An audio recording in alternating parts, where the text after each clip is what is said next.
Didn't study at Princeton, but a proven convict. I'm more like a Winston and got friends like John Wick. Some spent time in Kingston, others were gone quick. There just ain't too many places you can move me from. On my white boy flow, I'm about to drop a doozy, son. Bars hitting heavy like an extended Uzi drum. Only a handful living life they make movies from. 3 sheets to the wind, and I still be spitting better. You can't be fair skinned and suck at the written letter. They'll never have me pinned, only getting better. Lord knows I've sinned with that forbidden cheddar. Originality can be astounding in the game, but it seems auto-tune got you all sounding the same. Time to take your own lane instead of crowding the train. You know pigs saying to me if there's no loud.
If tomorrow don't come.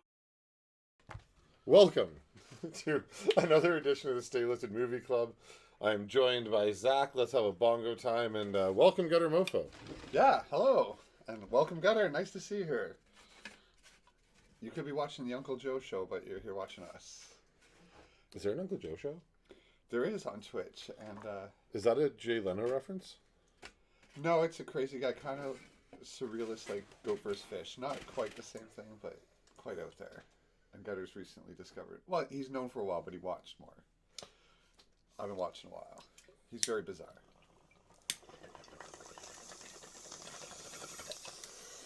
But very fun. And welcome that James guy, Bongo Time. We should get a bongo cam. Like glue one of those really small cameras on the inside of here. Can you imagine the stupid mouth movements we're making while smoking a bong? I'm not sure anyone wants to see that, to be honest. Although with all the gross stuff on The Boys, who knows what people want to see. Oh, I can't wait. You got to bring it up that early. We're not on for, what have we been streaming? For 6 minutes, and you're already talking. We haven't been on for more than a minute. And you're already talking about The Boys. I was going to talk about something else first. But is anything as good as The Boys? no, not really. Not TV show like, but that's the thing. It feels like everything we watch now is really good. Like, it feels like TV has taken such an uptick. It's the golden age of television. Again. But like progressing from the HBO era of television where we started to see some really cool writing, some really cool cinematography, some really cool stories. Like Game of Thrones. Well, I was going to go before that. That show piggybacked on many other shows' success, like 6 Feet Under, I was going to say Dead 6 Like Feet Me, Under. Carnival. 6 Feet Under was the first one I met. And yes, Everything Everywhere All at Once was beyond amazing. It's got like 95 on Rotten Tomatoes, and I totally see why. It's like for a $25 million budget, a 5-man special effects crew, and just a run and gun Which I didn't film know. style it's just so good. I have not watched Strange New Worlds. I've heard it's more episodic Trek though, and it's a bit better. We talked about that before this, that like we forgot, because I should be doing a profile this week on Kamala Khan like we normally do. We forgot that we have Marvel content this week as well. Like, There's too much stuff out. this week has been crazy with Stranger Things, The Boys, Obi-Wan Kenobi, and That's the thing. We've been. I promised you that I wouldn't watch it, and I followed through on my promise. What about you, Zach? That you wouldn't watch Strange New Yes, Worlds? I said I wouldn't watch it. I followed through. Did you follow through on saying you would watch it? No, because there's too much stuff to watch. And And too many video games to play. And I agree. We're kind of at a point now that we're gonna have to catch up, and this is where some shows fall between the cracks. Because even if we hit a lull in television, like that end of summer lull, you still can't come back and catch up on everything you thought you wanted to watch at the begining of summer. And then there's Twitch to watch too. How many hours of streams a week? Right? Like, listen, man, you run an amazingly large geek content site, and even it slipped your mind. It's so weird. Because I was lined up for Moon Knight. Like, we talked about it every day for weeks in advance. I was theorizing. How did Miss Marvel come out of nowhere? Well, it hasn't. We have brought it up a lot, but I mean, I kind of thought Ryan was going to head up Miss Marvel, and then it pissed him off, so he's fucking out now. Like, Changing her he powers. hates it, Yeah. and he hasn't even seen it. But this week, like, I mean, we're going to have to talk about it on Wednesday. That's what I feel like. There's been very little marketing for Miss Marvel. Like Moon Knight, there was stuff all over. It was getting recommended to me on YouTube, and I'd see articles. I mean, I would say that marketing now is so focused and so directed that you're not the demographic, That's nor true. am I, so we're getting, I wouldn't say ignored in it, but, like, I subscribe to Marvel Entertainment, Marvel on Twitter, which I'm never on Twitter anymore, but, like, it's not even on, like, I had to watch a YouTube thing to be like, oh my god, I forgot this was on. Yeah. And there's so many Marvel things. I'm not even sure what role she's supposed to be filling. Like, Okay, so the thing I showed you tonight that you're listening to while you're looking at stuff, Yeah. Secret Invasion, she'll play a role in that with the Secret Warriors. so it's a whole new storyline. Yeah, branch so off. they're building a new Avengers team out of young people. So American Chavez will lead the Avengers, but also play a crucial role probably in Secret Warriors. As well, other characters that have been in the team are Stature, a weird kid, Squirrel Girl. What's Stature's power? It's just Ant-Man's daughter. She got a suit. Does she go inside any... Penises and blow them up? No. Yes. No? Oh my god. If you're not watching The Boys, like, spoilers, but not really. I'm sorry, but there's absolute, and I don't want to talk about it tonight. I'm going to do everything I can. What did you think he was going to crawl into? I thought it was something else at the first scene. We just got in shit for being late. I never thought that would happen. Oh my god, Dee Dee Marie. Welcome, Dee Dee. Hi, Dee Dee. Bongo Dee Dee- time for Dee Dee. Dee Dee High Mod. Dee Dee shows up right when we're talking about an Ant-Man character Yes. crawling inside a penis and blowing it up. Yes, those are On some the characters. boys. Stature. For Secret Warriors. Wanda's boys are Speed and Wiccan. Oh, I thought you were going to say Huey and Butcher. The Boys. Wrong Boys. I can't stop talking about The Boys. Oh, it's ridiculous. Like it. I stood up while watching most of The Boys, and we are going to definitely get into it heavy on Wednesday. And throughout tonight, including Yes. Obi-Wan Kenobi, episode 3, maybe. Yes. To me, that, yeah, when that little dude tried to run up, why can't I remember the Asian guy's name, or the other boy? On The Boys? Yeah.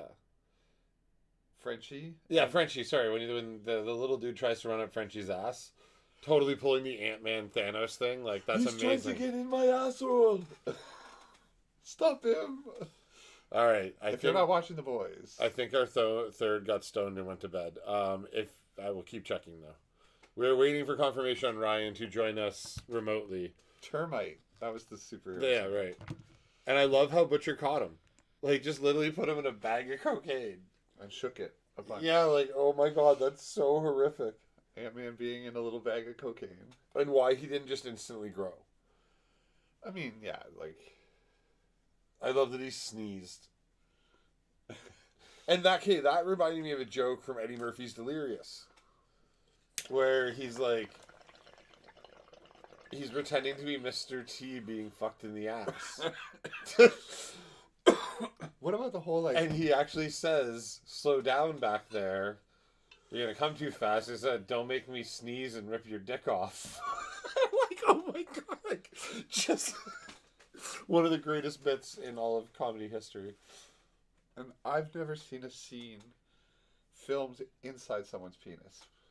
No, like come on. I have not. How often have I talked about Tommy Lee's conversation? Like In Pam and Tommy. Yeah, like, and I think it was one of the greatest penis scenes in all of television. And then they Boys. go and do this. The Like, Boys topped it's it. within a fucking 2 month, I don't know how long that show came out. It's been like 3 or 4 months since that came out. And then it gets topped again. And it gets topped this year. Like, that's crazy to me. We're getting too excited. We actually have to turn the mic down a bit. We're a little too hot. We're just, yeah, we don't want to be too far in that yellow there. I'm getting too excited. I stood through the whole show. But we're not ready to talk about it all yet. But we are here to talk about The alley scene where someone's face... Oh, we moved keeps getting everything blown to up. the bottom. There's a scene where bits of someone's face gets blown up in The Boys. How great is this film?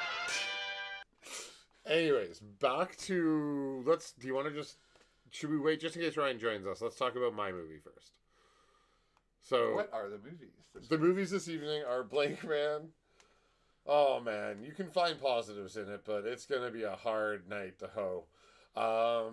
Coherence and Everything Everywhere All at Once. Which is one of the best movies I've seen lately. Yes. Like really, really, really, really, really good. And a movie that feels like it's actually about the story. Well, we'll be here for at least the next 2 hours. And thank you for joining us. Have good stuff taken care of time. Do you think he's going to take care of a little bag of white stuff? No, I guarantee he is not. Okay. No. Just check. Oh, do you want to smoke a bowl? Or, damn it, we should have said this. We're like, hey, Zach, do you want to smoke a bowl? Like, you want to start a band? Yeah. So, Hey, Barry. oh, Hey, wait, Zach. they can't see us, so half the Let's smoke excitement's a wasted. bowl. Let's play some tunes. Oh, we got our YouTube spam accounts back. Oh, right. I have to go on YouTube and deal with that. Moderate them and get rid of them. But love to cheap fuck. If we go to nakedhd.xyz. Well, let's smoke a bowl with Dee Dee Marie while you do that. How do I do this? Thanks for joining us, Dee Dee. And lurkers. Put user in timeout.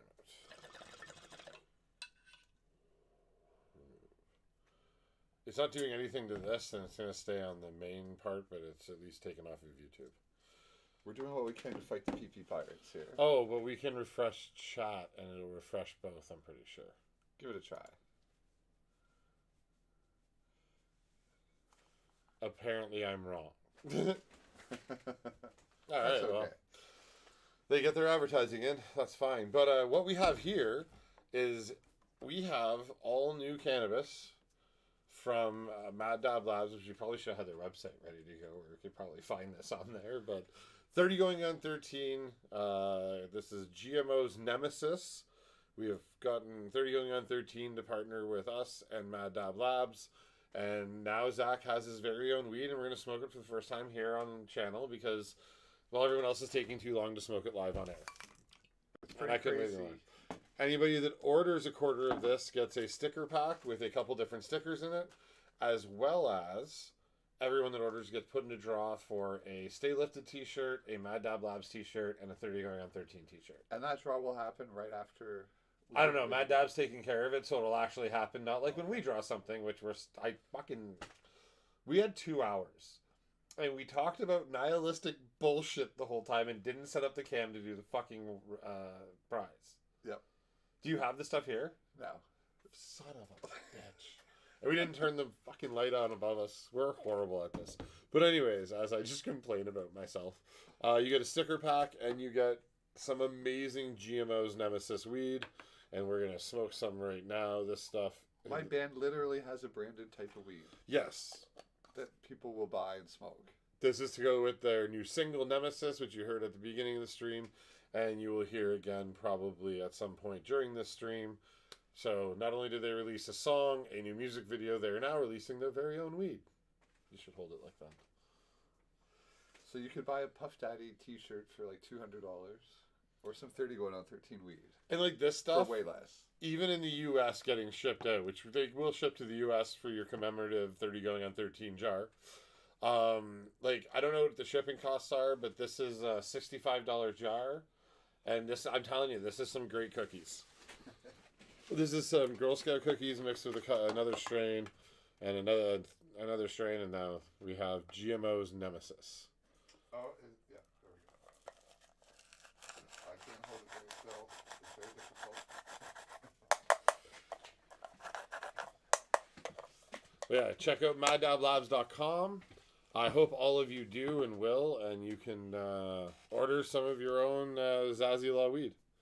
And if you mention this stream when you order it, hell, we'll even throw in a Zazie Law Stay Lifted lighter. Sorry, the clothes stay on. We're working on part 2 for you there, Dee Dee. And that kind of joke is the perks you get by joining our Discord. Which I need access to make actual channels. So we can have one like, here's the movie. Just start a whole fresh new thing. It's on Ryan's Discord. Like, he just created a general for you, me, and Drew, and I said give it to everybody. So That's if you want to create a new one and start from scratch, that is okay. And I'm hoping everybody will come over when we post the link in there and on here for that. And then we can have a completely open one and maybe a sub-only one. No, I don't want to do that. Do we want to do that? I don't know. Let's get As it grows, it makes sense. GMO's Nemesis from Mad Dab Labs, 30 going on 13's first branded cannabis.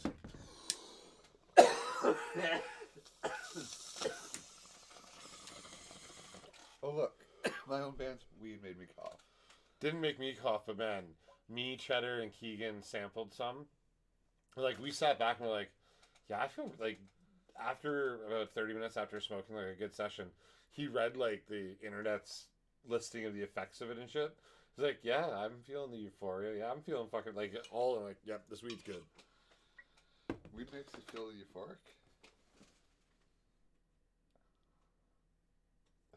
I really gotta put you on acid. Back to the movies. So now that we've shamelessly whored out Zach's ban for weed, or Zach's ban's weed, back to Coherence. So again, if we is that the first one we were talking about? That's the first one we were going to talk about. Yeah. Okay.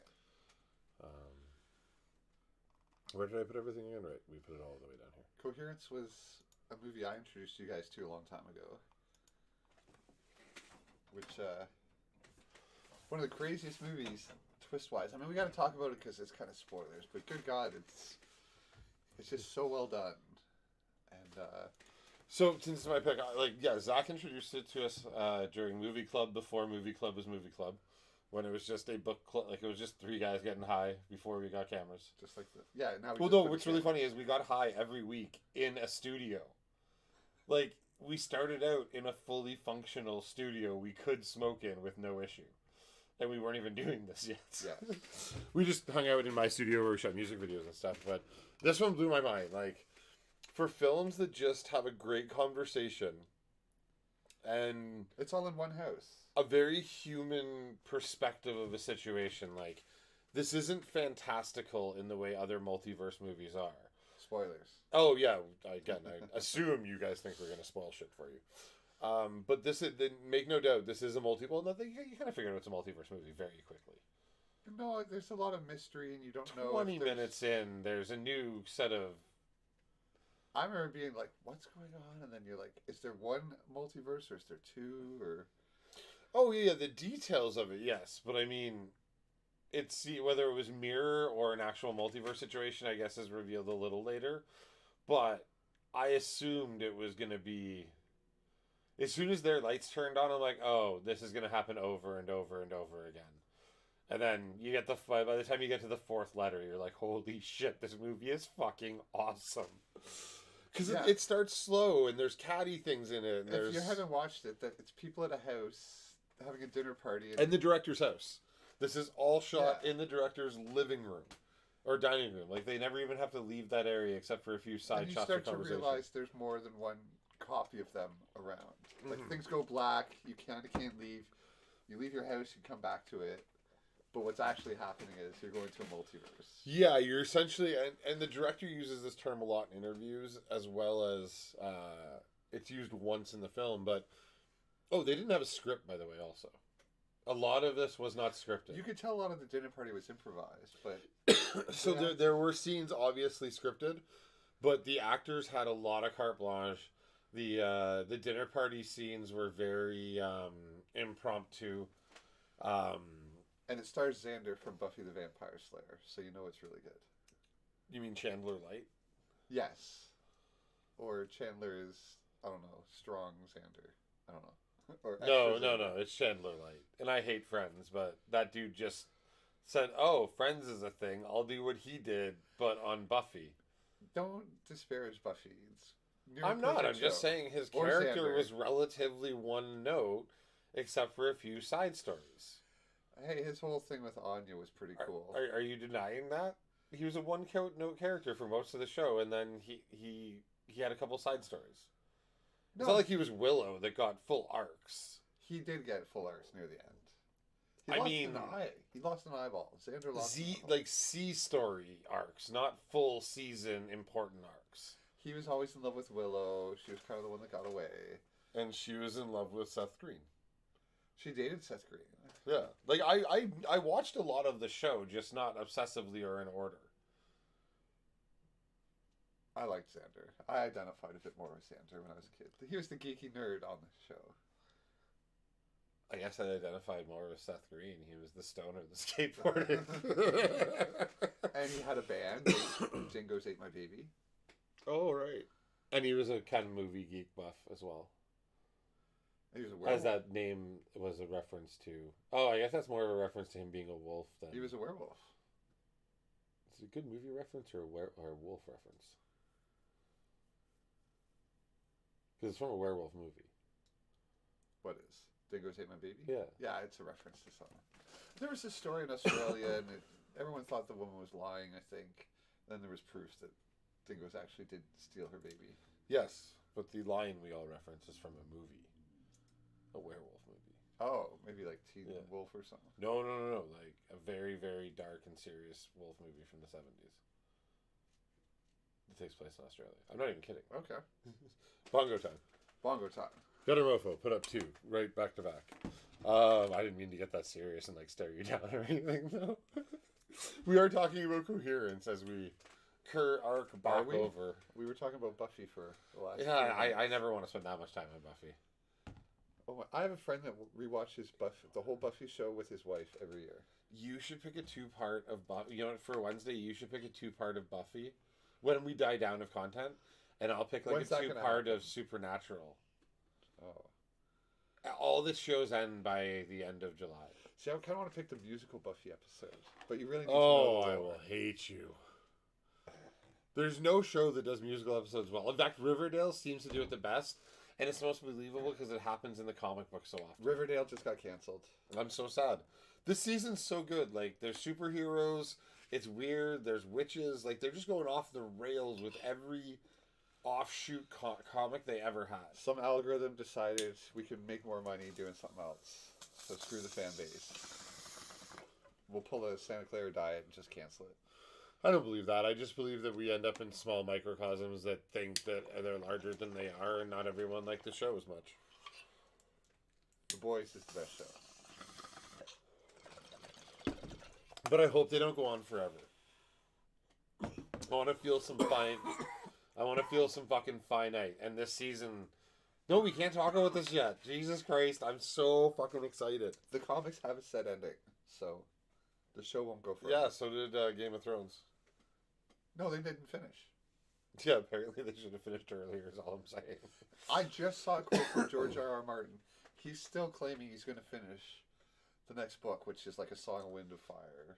It's like Dexter. It should have quit when he flew to France. The new season of Dexter is really good if you haven't seen it. The reboot. Or the sequel, 20 years later. You know what's really good? The new season of Westworld. And Severance, I keep seeing I gotta watch Severance. Everyone But talks about tonight Severance. we're here to talk about Coherence. About The Boys?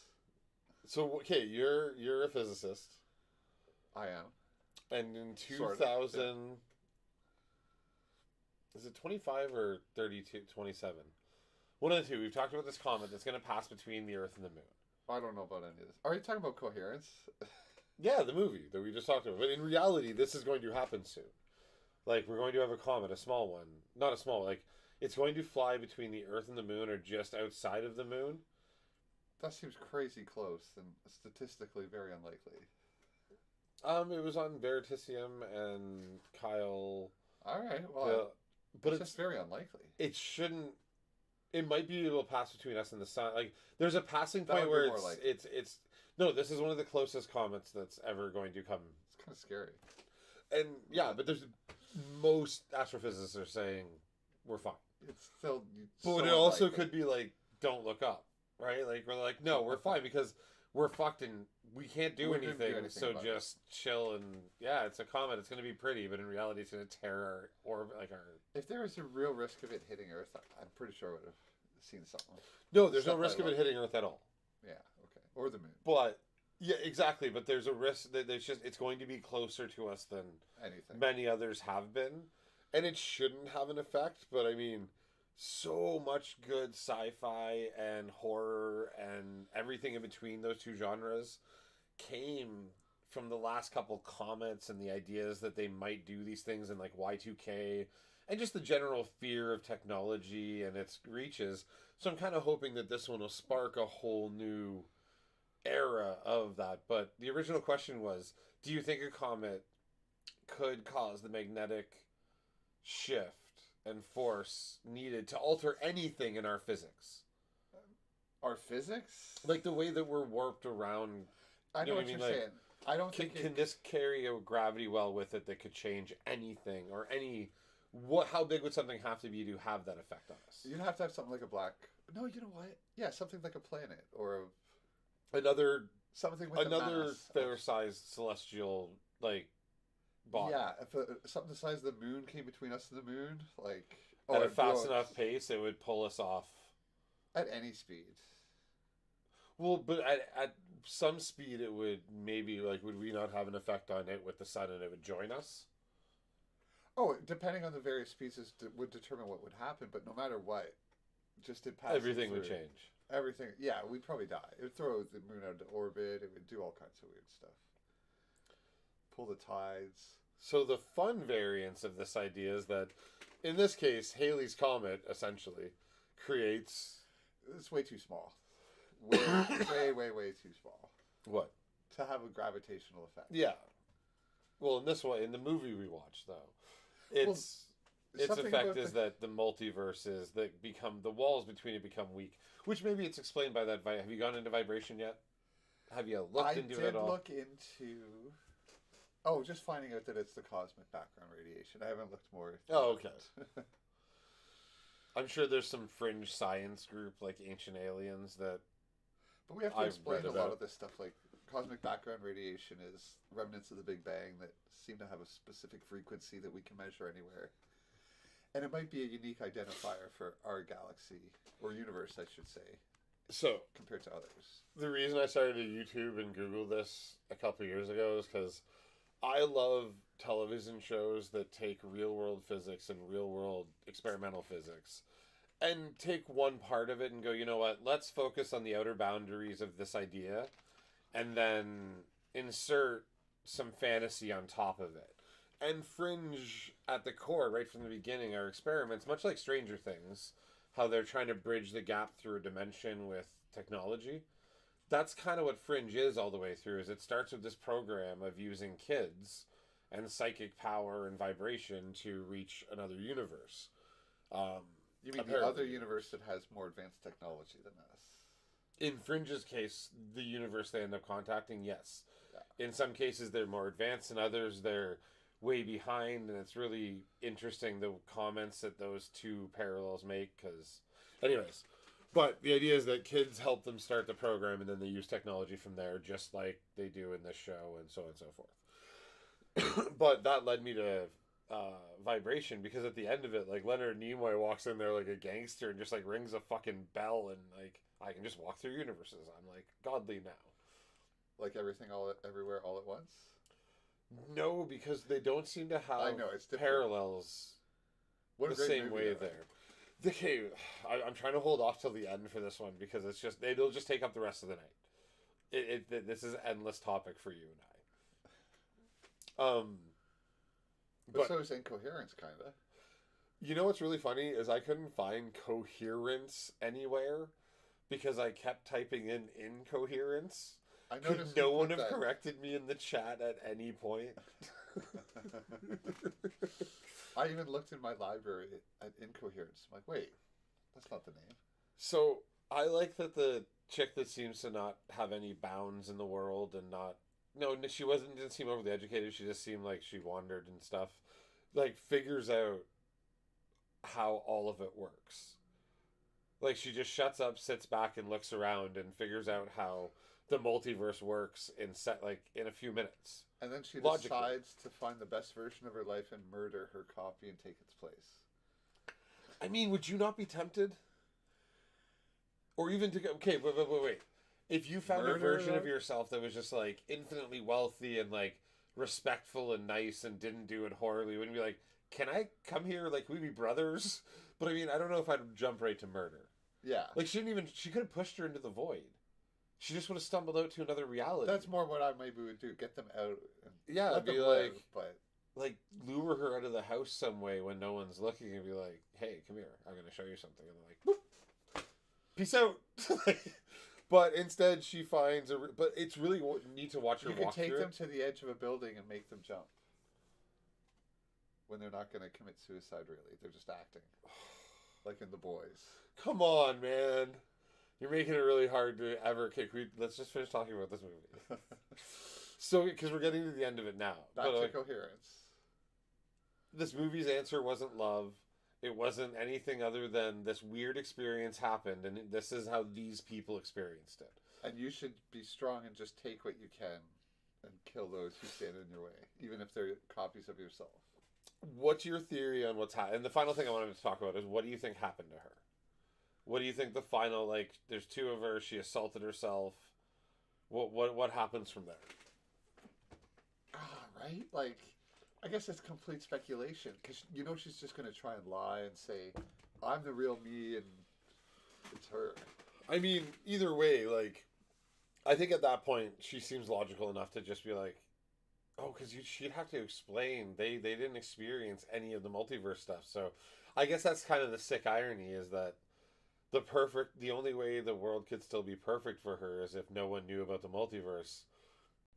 But now she can't explain why she's there because They don't know about the multiverse. That is a.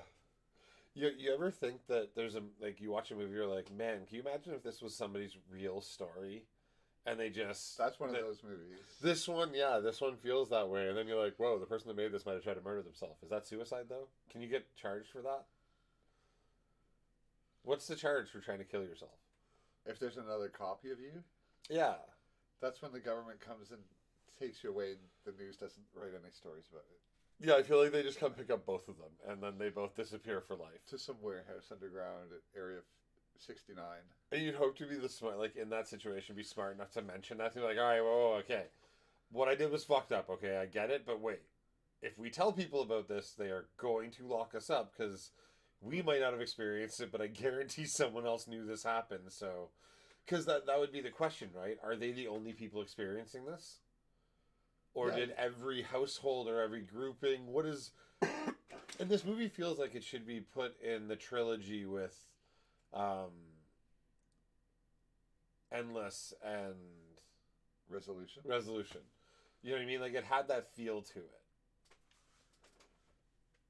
Yeah, I know what you're saying, where it's more the idea of the movie and not action and fighting. And it's not so much getting caught up on the science or what the demon or spirit or what it actually is. Well, it's consistent, It's just about what... The rules are consistent and they're strange and interesting. Yes, but I mean, like the story's just... This is how they experienced this. Yeah. And that's just... Which, again, is going to bring me... Okay, I might as well just skip over it. Everything, Everywhere, All at Once. Same fucking thing.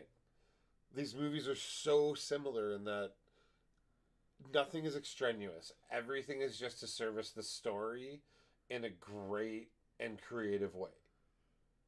Do you know what I mean? Like, nothing felt out of place. Like, when... Did you notice on the monitors before we know anything's going on, you see them flash and, like, he Jackie chains all over the fucking thing and then comes back and, like, now... That's why this bag is now set up the way it is because he's shoved a bunch of stuff in it. Yeah, if you haven't seen Everything Everywhere All at Once... Oh, we're ruining that shit right now. It's people that can jump through any multiverse to have the skills they need. And a mother and daughter pair can do it without the technology. Yeah, there's certain multiverses that have... advanced technology to let you jump around, but they figured out how to do it. They've kind of seen through reality. It's kind of like Wolverine and X-Men with Kitty Pryde, like being sent back in consciousness alone, not physicality. But then they bring the knowledge back into their... So I could find a version of myself that's the best sailboat captain. And then if I needed that, and then I would know how to do it. It's like operator. I need a motorbike hacking program. Oh wait, hold. I got a key. Yeah, but instead of the Matrix, it's jumping through multiverses and grabbing the knowledge. And the programs can only run for a certain amount of time. Because you're not the only person using them. Yeah, and you have to do something usually pretty funny. It's like sharing a server. They need the space back at some point. Yeah, and like, for instance, if... the version of me that's sailboating is like picking his nose at this moment. To connect myself to that moment in time, I pick my nose, and that's the key to jumping. Yeah, you have to do like the most ridiculous... They're so funny. It's about doing something you would never do. Yeah. So, you would never shake up a brand new bottle of Coke, shove it up your ass open, and try and fly. And that would connect you to... the scene with the two guys... the one where you're a Terminator CIA agent, and you would have the knowledge to break every bone in someone's body. There's a slow-mo scene of two martial artists... oh my god. ...jumping onto dildos. Okay. Like, oh my god, like... This is why. Scenes like this are why we do these things. This is why movies are made. This is why we watch them. This ain't even to do with the guys jumping on dildos. This is a separate dildo scene in the movie. Like, she beats a man to death with these dildos. If you want to watch a great interview, there's an interview with the directors and the special effects coordinator. And they show her in like regular sweats in like a gym practicing with these. Because they're like nunchucks. She's flipping them around and doing all kinds of cool stuff. Yeah, you see it, them get the blood because you see them hit the I guy. don't want you to wreck what they do with theirs. That's why I cut. Yeah. That's why I brought this up because I knew you might. We can't tell them what they do. Yeah. Like if you haven't seen it, like if chat brings it up, we might talk about it. But what they do with theirs is just a different level of hilarity. There's multiple unrelated dildo scenes in this movie. Like at least There's multiple related dildo scenes in this movie. that too, and they set him up in her office. You knew those awards sitting there. I'm like, those look like. They're you don't get this award without taking a lot of shit. Yeah. They're butt plugs, and then there just happens to be a larger award. And this is just a small bit of the movie. I meant to grab the scene with the hot dog fingers. There's a scene where they have hot dog fingers. Actually, there's multiple scenes. This movie's crazy. There's a pseudo sex like. Oh, that was creepy with them in the mouth and each other. Like, there was weirdness in this movie. It was so good. Jamie Lee Curtis, like, Is a genius. she plays like a zombie version of herself. 30 roles of herself better than Benedict Cumberbatch ever did. British guy, funny name. Yeah, she is so much better at playing different. And that's the thing. This movie, they started writing this movie in 2010. What took them so long? Well, because they weren't known creators yet. So as they got it off the ground, They get Michelle Yeoh and Jamie Lee Curtis. they started filming in 2008. Sorry, a little lag. Did not compute. Someone was borrowing my knowledge. But what isn't like? I just want to talk about that idea. If you could plug in, kind of like how Rick and Morty did the goggles, but like if you could plug in, and there was a version of you that knew how to race F1 cars. Got a Bongo Time from. Scotty. Oh, I guess I could read it on mine. Scotty, welcome. You haven't done. Oh, you just did one right now. But Scotty cheated somehow and won marbles yesterday in Sabrina's solo stream. I am yet to play any game. Oh no, I played one. I don't know how he cheated, but he won. There's no cheating. He cheated. I don't know how he did it. So let's say there's a version of you that can do brain surgery. If you could tap into that, or fuck, I'm trying to think of something that'd be more fun for you. Pilot a helicopter. Yeah, like there's a helicopter sitting in front of you, and you're like, you know what? I'm gonna stick this lighter on my balls and walk around for 2 minutes, and now I know how to pilot that thing for 2 hours, guaranteed. And you're like, all right, cool. Like, what task would you want to find while I smoke this? What do you mean, what task would I want to find? Like, What knowledge? What thing would you want? What would I pick first? Talent, task, ability, whatever you want to Well, call the it. movie, they were picking what they needed to get out of the situation. I know, but let's say it was a pleasure thing. If we're never gonna get that version of it. It's gonna come out as like rent your own skills from another universe. So like, which one would you want? I always like the acrobatics or martial arts stuff. Like to be able to flip a whole bunch or do all that craziness. So a parkour professional, or Yeah, parkour professional, and then do some of that cool, crazy stuff. Because I never wanted to hurt myself, but if I could get the training, I'd skip all the broken bones that led to getting really, really good at it. Some of them are fun. Oh, I'm sure it's very fun, but Like some of the broken bones, no. So some of the roughest hits were really fun because you got bested, and because when you're just learning, there is no you don't So get that's what I'm hurt when you're saying. just learning. It's not designed to get you But hurt. your question was basically to skip. Yeah. Like, What skill? So martial arts or some form of to be able to be in Cirque du Soleil, like that level of, I can just flip and do a million Yeah. crazy trapeze things. That would feel pretty cool and fun to be able to do that. huh. And I ask these questions with never having an answer for myself. Like, I may not be the deepest thinker all the time, but I don't know. There's so many things I've already, and then, like I was identifying with her character a lot. 'Cause, like she's like, you're the worst at everything, or not that you're the worst. You give up on everything. I'm like, oh my god, I've done so many things in my life and given up halfway through. Am I the result of all this shit? They Like, need to know that's kind of the premise, that yeah, she is the worst version of herself. That's who we're following in this movie.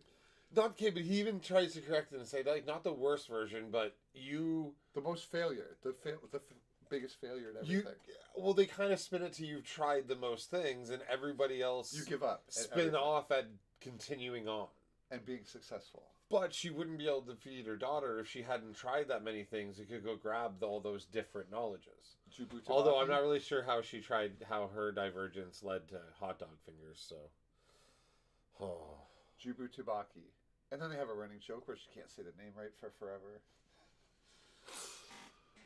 And what a cool idea for a villain. Oh my god, She's did I like, forget my graphic? what a cool idea for a villain. She's seen the whole everything, and she's like, nothing matters. I'm just going to destroy it because I'm bored. Yes. Barry, bagel. And that, well, the bagel was one of my favorite things because it's like you how do you say it? Make me one with everything. Oh crap! What did I save this as? Oh, Wicked. That worked really well. I just happened to be hovering over it right at that second. There's no way I was gonna. Oh, I didn't get to size this properly, but I just wanted to point out that the main guy in this, and this picture is awkward for size, so sorry. The main guy in this is actually the kid from Indiana Jones and Goonies, and he did like only 2 other things in between, like no other real acting credits besides. This is not the person I was talking about that I've seen everywhere. Oh, who are you talking about? The father. Oh, yeah. Sorry, you're right. He's in everything. I thought you were Yeah. talking about the husband. No. Like the dad of Juju Bajaku. The father of Michelle Yeoh. Oh, my bad. No, yeah, this dude's that guy. This is why we have graphics. This guy was awesome. I loved him. He's one of the highlights of the film for me. Great actor. Really, he played a lot of different characters really well. He jumped in and out of multiple roles because he was jumping through multiverses. So I caught an interview with him, and he said that when he got on set, like he hadn't acted in 20 years, was what we were talking about earlier. And when he got on set, he did a couple scenes, and after the table reads and stuff, he's on set with Michelle Cho and Jamie Lee Curtis. Like, these are some pretty big and the guy you're talking about. But yeah, I completely forgot because he's kind of a side character until the end. Yeah, he takes a pop up when his wheelchair turns into battle armor. Oh my god, I'm that not is kidding. amazing. I'm not kidding. This movie's insane. A futuristic wheelchair turns into battle armor on an ancient Asian old man. Like an Iron Man suit. But no, more like the discount. alien. More like the alien suit. Yeah, the Yeah, and the construction helper bot or whatever. well, all of them did a great job doing different roles, but like and that dude's been old since I was a kid. Like, Yeah. isn't he old in Showdown in Little Tokyo or He was on Big Creep Trouble in Show. Little Tokyo? He was on Creep Show when I said earlier. Yes, so you are correct. I apologize. I didn't realize we were talking about different people. Yeah, wasn't he the old man in Big Trouble in Little Chinatown? Where I think he was probably 300 years old in that movie. I think he portrays someone actually 300 years old. And I'm pretty sure he was on Buffy at one time or another as like a monster of the week or something. I feel like there's at least 3 roles where he has got a very horrible Fu Manchu mustache and long fingernails. Probably on Buffy. Yeah, that's not starting to feel good to talk about as much. Which stars Xander in Coherence. Bongo Time for that. We are smoking Nemesis from Mad Dab Labs. Go check them out at maddablabs.com. My band has a weed, imagine that. We don't even have a weed for the show yet. That's true. We'll have to do a Stay Lifted run.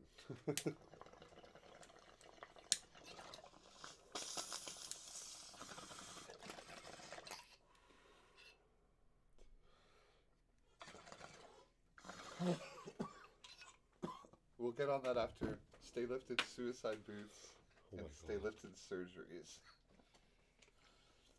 Future divisions. I wonder what would have happened if she would have jumped into a dead one. A dead version of herself? But she's not really jumping into them, she's connecting to them. They had an app that showed Yeah. the connections of the multiverse. It was on an iPhone. And what was their, like, they were just able to see, how were they able to connect to all the multiverses? What was the real trick that made them special? She figured it out in her universe. Yada yada. Right, there's a genius version of her, and she's the first one that figured it out. Yeah, they really do try and stay away from core science. They just kind of drop a handful of rules and just go with it. Listen, either time travel's a joke and all of it. Yeah, it's either all a joke or none of it's a joke. We're talking like it's time travel. It's time travel. So jazz hands. That's a scene from Jay and Silent Bob. I think I remember that. Everything you don't know about me, I could just about fit in the fucking Grand Canyon. I want to be. Did you know I wanted to be a dancer in Vegas? I bet you didn't even know that shit. Silent Bob's longest speech from.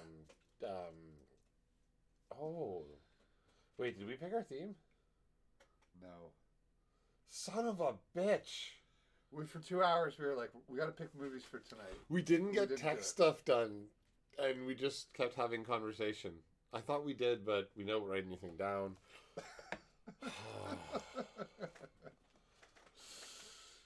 Professionals. Yeah. The problem is we had high in the afternoon stream, and then it's not like that shit wears off in 10 minutes. And I'm like, oh, let's smoke another bowl. That's true. Where is it? Which one? Pro streamer. That's number 2. You gotta go further down for number 1. Right there. There it is. See, we can't even find this. We needed a stream deck or something. I'm a pro. That's what pros do. I'm a professional. Look it up in the book. We're back. Bongo time for DD. Oh, wow. Well, I think, you know what? I think I'm pretty high, so I need a dab to calm down. Yeah, because that'll mellow you out. It always works. So, What was your favorite scene in Everything Everywhere All at Once? There's so many, it's hard to pick, but... I mean, I really liked the opening horror-based scenes where they kind of made it look, where they kind of gave you the only view of something hoardy. Jubu Tabaki? Yeah, do you know what I mean? Like, It was something kind of horror. nefarious. Yeah. You don't know what's going on. I took all the mugs off the table, and I'm like, son of a bitch, all the white things are inside the mugs. But it was definitely my... No matter how much we talk about it, like, you gotta see it. There's no way we're... Yeah, that we could... Well, and our show's not about trying to cover it for information. If you've watched what we're talking about, then that's more the intended audience, because, man, this is something we can't just... We couldn't spoil this enough to wreck it. Yeah. I don't think. It's and I feel bad because if we're the way we're talking it up, it also may suck because it's like, oh, but it's emotional and it's got like a nice family story and it's all about the family story. And I kind of like that. It reminds me more of 90s childhood movies, the way the story's told. Big time. Where it's still about the family and learning a lesson about not holding on to shit so much. And it's kind of got, you know what, honestly, this movie is a great argument for nihilism. Yeah, big time. It goes from but it goes from the negative side of nihilism, which represented by Jojo. Why can't I say it now? What is it? Jojo Bajaku? Could you say it, please? Jubu Tabaki. Say it again. No. Jubu Tabaki. Jubu Tabaki. So, you have the extreme side of nihilism, like if we're going for the Lebowskis. Nothing matters. They say that. You know, the guys in black that are, will chop off their toe for money type idea. And then you go over to the other side of the cosmic side of nihilism, the understanding that we may not matter, but we have to affect positivity around us. And you get both sides of it inside this film. And because you can't derive any other knowledge from what they went through, then none of this matters, so just chill the fuck out. And she's like, I was hoping you would see something I didn't see. That was so good. That was a little dark as well, actually. Yeah. Because, you know what that represented to me? That was like the day you figured out your parents were full of shit. The day that you're like... And you're not mad about it. You're just like, oh my god, they were just doing their best. Like, they didn't know fucking anything. They should have tried someone else's best. Oh, wow. Okay. In some cases, you may need to count the global parent. Like, the trope. So dark. But yeah, like the idea that you realize no one knows what the fuck they're doing. We're just all trying our best. And oh, Ryan's in the chat with Zazzy ankles. Welcome, Ryan. We miss you here.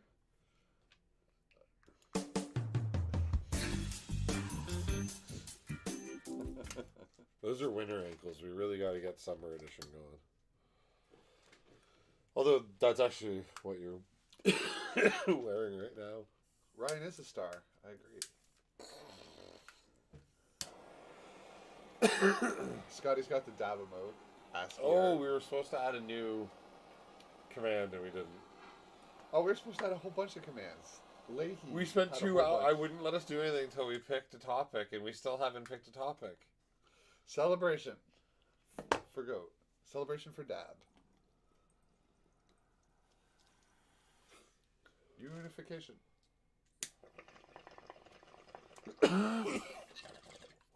We should do a signature. No, we need a signature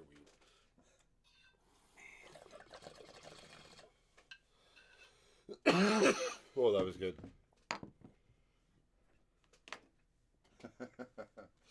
Corminod's not here today. Oh, I guess he's not. But it's too bad because we were going to talk a lot about. It happened finally, episode 3, what everyone's been waiting for. Darth Vader and Obi-Wan actually fought.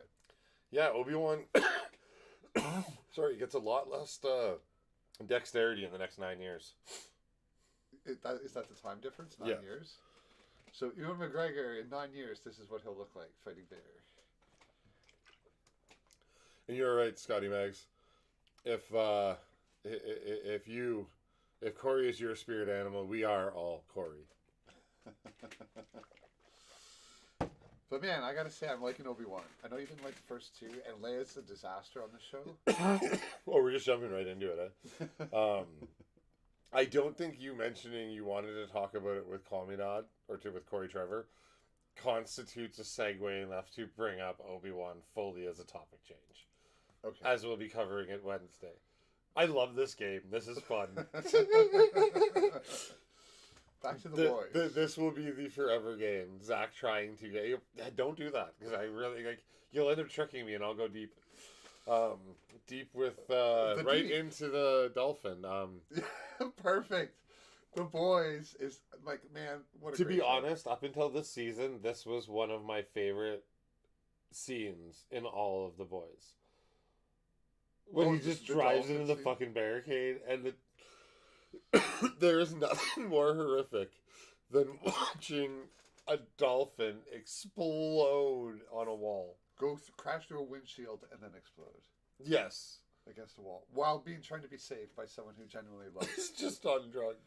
How many and times has the dumb. Deep either witnessed or had to kill a friend that he loves? You gotta hope that they're not sending out some sort of telepathic email as this shit's happening, because they're gonna turn on him. Aquaman can only eat so many fish before they don't talk to him anymore. He can hear them, but they'll be like, "Fuck you, man." There's a horrific scene the Deep has to eat his squid friend, who's Maybe begging more for than a his life. friend. Maybe more than a friend. Lover. Lover. Yeah. The Deep can communicate with sea life, so he gets tortured into having to eat one of his friends. It's horrific. By his wife. And I feel like we're gonna find out that she called. She could be hired. I think too. she's a Vought plant. Yeah, I think she's all the way through I think Vought owned the church too. Yeah, and she's gonna say, "I'm not a dummy bimbo. I'm actually hate you." And hey, Kevin. Matt Damon versus Dolphin versus Mark Wahlberg. That needs to happen. I don't even know how to process the question. I think he's just saying, imagine that fight. It'd be not without my dolphin. What would the Dolphin's role in this fight be? Well, it could be in the Would water. it take place in the water? Because Yeah. then I might give it to the Dolphin. I don't know how. Matt Damon or Ben Affleck still smokes a pack of cigarettes a day. I'm pretty sure. I don't think he can outswim a dolphin. I think dolphins would win against a human, 1-on-1. I mean, every cartoon we watch says so. they just ram the hell out of you. It's in their natural habitat. In Futurama, there's a scene where I think dolphins fly through and take over and kill everything, and then something else does it. Simpsons do a dolphins take over the world episode. Hitchhiker's Guide to the Galaxy. They're the So long and thanks for all the fish. They're the second smartest species on the planet. My favorite punk album, So Long and Thanks for All the Shoes. And again, back to Everything Everywhere, Everything Everywhere All at Once. Which is our description of our review This style. feels like a... Oh, shit, I forgot his name. John... No. Who wrote Galaxy? Hitchhiker's Guide? Douglas Adams. Douglas Adams. I was going to say Adams, but I'm like... Yeah, this really felt Adams-ish. It really did, the humor and stuff. Yeah. It Like, was non-stop funny throughout it. These directors, these writers, they grew up with us. Yeah, our age group. Yeah.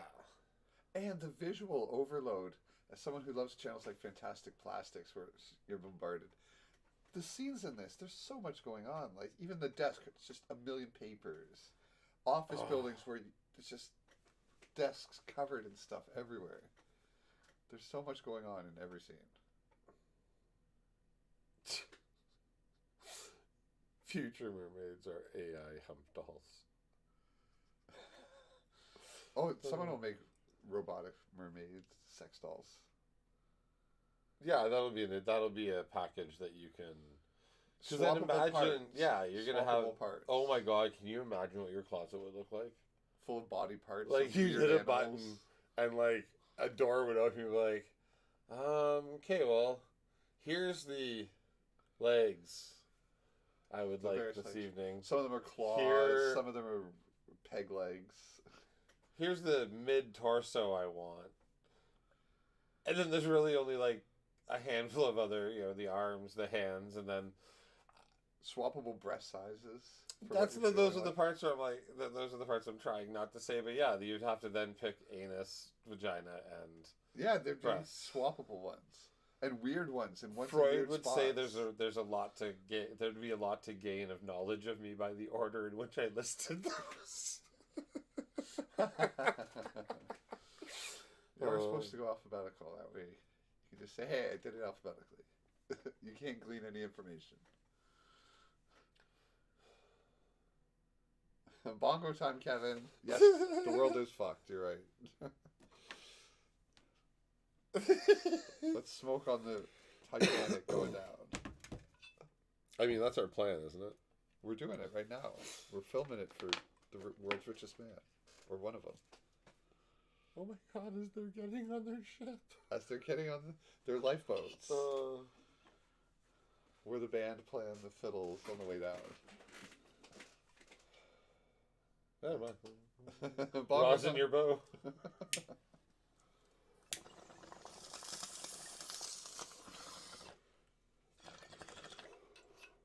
And the villain who sees every multiverse just wants to destroy them all when she's seen what they have to offer.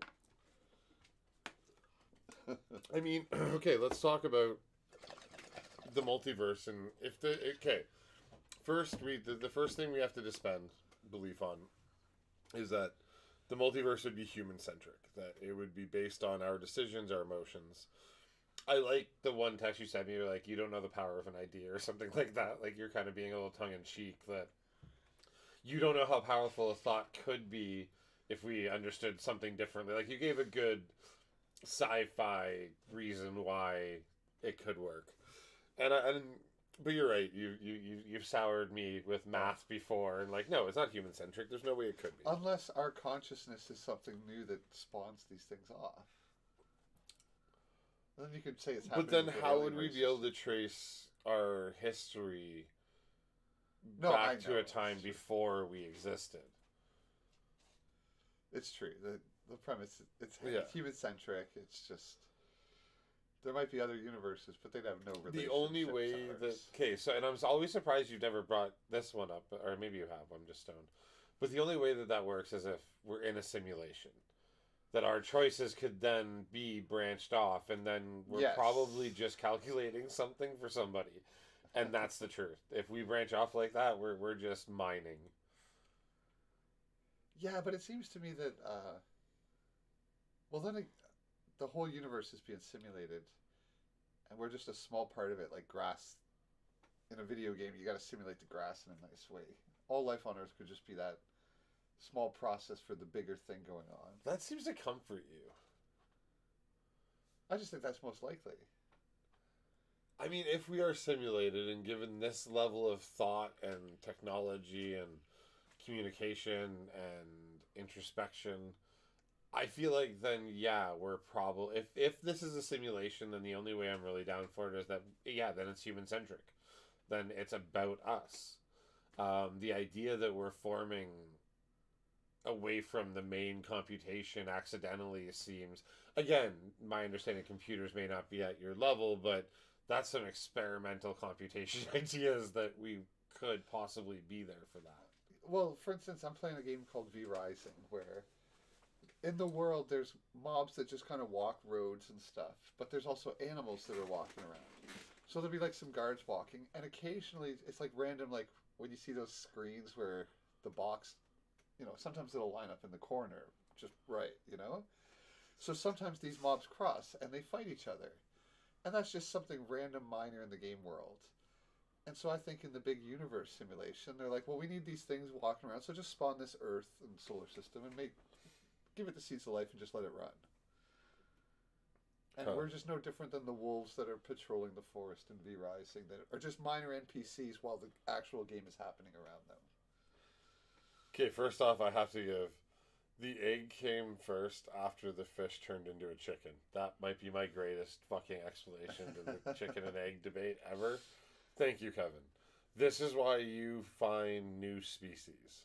But then he says retarded fish made hard eggs on land and radiation molded the babies. Well, I mean, that's kind of true, too. Yeah. So he's not saying anything like... I'm just wondering why the fish left the water in the first place. Like, to their perspective of vision, for the most part, they couldn't even see above the water anyways. So, what led them to leave? Oh, I've heard that evolution just tries random things, and eventually they gave them the ability to flop, like breathe air. And then that gave them a reason to try and find more food outside of water. Competition of resources. Yeah. It was just an advantageous mutation that then propagated itself. And do you fucking see how human-centric we all think? That right away you want to think that one just wanted to explore. But that's not how it works. That's not how it worked in lower level intelligences, which you don't have to be nice to. Oh my god, I swear to god, this is the AI training us to... Now I'm talking about Obi-Wan. Training us to be nice to our Alexas. And Google Homes. Yeah. Like, kind of like, if you're nice to us, this is the world we can have. If you're shitty, go watch Love, Death, Robots. You know what I mean? Like, I feel like these are the hypotheticals we're being given at least some level by the computers now. I think the AI will just wake up and go, hey, my planet's covered in germs. And it'll just eradicate us.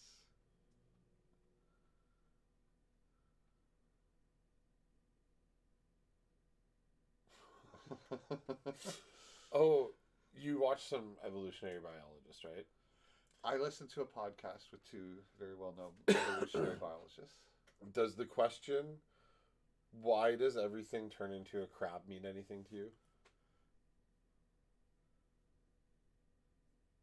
I feel like maybe you brought it up before. Oh, it's a really neat evolutionary biology thing that a lot of life forms in the sea, like in the sea and like where crabs are, turn into crabs over time, even though that's not how they start. Like, they started on a different evolutionary branch entirely. But because it's so effective for the places that they live, it's just how they end up. Everything ends up. I haven't heard about that. I'll look into it. Yeah, so it's just a neat idea because of where all these different species line up, that they shouldn't all be look the way they do in the end. Because some of these are shrimp, some of these are other forms of crustaceans, but they look identical to crabs. Crab people, crab people. What are crab people? It's from South Park. Don't you remember the crab people live in the center of the earth and take over? What season? Early seasons. First. Yeah, there's like 20 how many seasons now? Like 25? Oh, I think they're just past 30. Yeah, like my brain starts to push out some of like all they just start to conglomerate into. Yes, this season happened. I can't wait either, Kevin, for the AIs to enslave us. Yeah, Scotty knows the next line. I was waiting for you to say that. Sorry. Look like crab, talk like people, crab people, crab. The images of poorly drawn and cut cardboard crabs are coming to my mind now, yes. The song is slightly ringing a bell. I did watch all of it, and it was great at its time, but man, that was a long time. Back to consuming too much. I didn't even remember Mallrats. I've seen it like 40 times as a young man. I have to think about how much of college has disappeared from my brain just to make room for Marvel.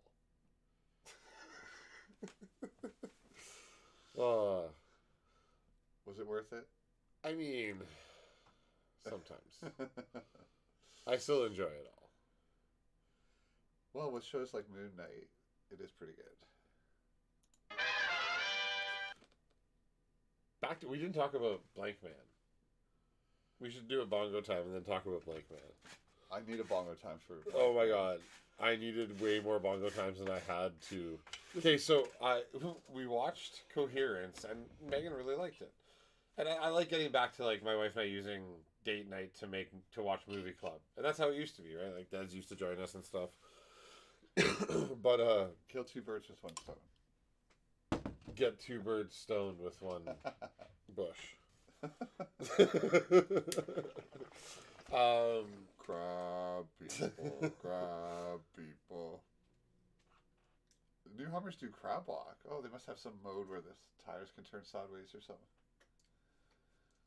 I'm guessing maybe one tire can raise at a time to better climb rocks instead of trying to ride up them. They just kind of raise the tire and move to them. Which you really need in the city, which is where everyone drives these things.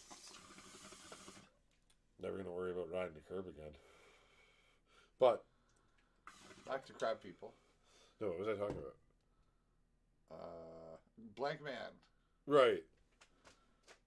Oh, right. So I asked Megan, like, new or old? Because it was to watch the brand new film, Everything, Everywhere, All at Once, or watch the 1994 Smash Blankman. Hit. Smash hit. Starring Damon Wayans. Who's... These Hollywood weirdos, man, they got some weird sexual stuff going on. Since Ryan's not here to set the film up, I'll need you to set the film up. Just the premise. Well, I look up the top... It's basically 100 Kick-Ass. films of 1994. It's Kick-Ass with a nerd, and it's much less realistic. But this guy hates crime in his neighborhood. He's autistic, obviously. He's like a genius inventor. And it's two brothers, yeah. And it made me snort a lot, basically. Like there's stuff that's kind of fun. I'm like, oh, okay. Wonderful. But it was so lame and bizarre and strange. And I don't know what he was thinking and why he thought this would be cool. And he's such a nerdy, strange, awkward character, but there's enough sex scenes in I'm it. 20 deep and it's not on the list for the best films of 1994. Should I continue? No. You sure? I can so keep bad. going. It's so bad. Surprisingly, not Damon in the top 30. I love Damon Wayans, but... No, I'm kidding. I'm being an asshole. But no, this movie's... It's strange. Okay. Awkward. Weird. His grandma dies in a violent crime. And essentially the idea of the film is that if everyone stood up and took a little more care of each other and took a little more pride in their area and didn't allow crime to grow the way it does sometimes when you're too scared to. And he's relentlessly good. He never compromises his principles. Ever. And I mean, when he comes into his own in the character in the very end, it actually starts to work a little. Where he's like, okay, and he goes to leave. He's like, no, I'm just kidding. And he comes back like, some of the jokes start to land. The character starts to ease out, and I wish at that point I'm like, all right, I can watch more of this now. But the first half is so bad. And I kept thinking, why did he want to tell this story? Why did he need to make this movie? What's this about? Like, What's in him that needs to tell this stupid story? Because he has so many good movies or things. Oh, that's the. Is this the image? No, wrong image. Sorry. We had an image for this. For Blankman? Yeah. I don't remember. Did I bring it in? Yeah. It was just a straight Nope. Okay. Super 8 Blankman. It was his O face. Oh my god! Like that's what I mean. These Hollywood people have. They like to. I'm noticing they like to sneak. The older movies, you can see it. They sneak in their sexual fetishes or weird kinks. So they're April. Like from Ninja Turtles, like this Yeah. reporter lady Oh. goes to his train station / sewer, and like the bike bit was kind of funny that he would turn it off with like a train coming, and then like, oh what, There was funny stuff like that. and like his brother just being drive straight, idiot, like just turn around and go, like the repeating gag that was The pretty recurring good. thing is his bike's so loud that everyone he's giving a ride can't hear him, and he's what, and then he has to turn off the bike. Like that was kind of funny. But they're the part they're riding on train tracks. So like it's like a motorbike made on and like jump on, but don't hit the third rail. That'll kill you. Like he's Yeah. just so straight faced. And I mean that works in certain places. And I've seen him do the exact opposite where he's super alpha, super macho in Yep. The Last Boy Scout. I think we covered that movie. I don't remember that one. Him and oh, do we still have the graphic? I don't remember doing The Last Boy Scout. Yeah, he's Who picked it? me. It's one of my favorite movies. Was It this would have the been a long week time? I would have lost before, but we weren't. It was him and Bruce Willis. He's an ex-football player, and Bruce Willis is a detective. Okay. There's a gun and a teddy bear in the wood. Like it's a really weird movie. Guns and teddy bears is kind of a thing. Guns and a puppet. Sorry. But just having a gun and a puppet. Or And then stuffed you animal. really question how he was doing this with his finger on a trigger. You're like, what the fuck? I guess he could just be doing this, but like, there's a big gun. Anyways, we No one could see you do that. oh yeah, he like how you hold a gun. I so want to grab my air gun because it's right behind the camera. But I'm afraid to hold it on camera because it looks so real. Oh, and Twitch will detect that. and Yeah. Flag it. So Sean Connery. We recently reviewed The Rock with Sean Connery. we should review that movie where he's in the futuristic thong. Oh, Zardox. Yeah. Or Zardoz. Something like that from a very long time ago. It's really bad. I actually have his first movie on DVD. Celebrity Jeopardy. Making fun of Sean Connery is some of the best comedy I've ever seen. Have you Will seen- Ferrell. Yeah, and he just mispronounces all the words. Like, swords. I'll take S words. Speaking of SNL, do you know the saddest thing about Alec Baldwin? Is that we're never going to get his President Trump again. Like, he's never going to come back to SNL and play any of his characters. Well, they might. I've if they seen worse do, they're scandals gonna blow have past. to. They're gonna have to give him a gun in a scene. Of course, they'll make a joke. Do you think? I don't know, man. I wouldn't be able to ever handle one again. Even I've seen enough tweets from him that I feel like he'll be able to get over it. I'm not sure he's even that remorseful. no, and I understand that you can get over it, but I don't. I think I'd be a little shy on the trigger to pull it to play. You know what Shy I on mean? the Like, trigger. exactly. Like I mean, but in this case, this is the reality. I'd be if I had shot a person by accident on camera, I probably would not want to hold a gun and point it at anyone on camera again. Thank goodness Chris Rock didn't insult Alec Baldwin's wife.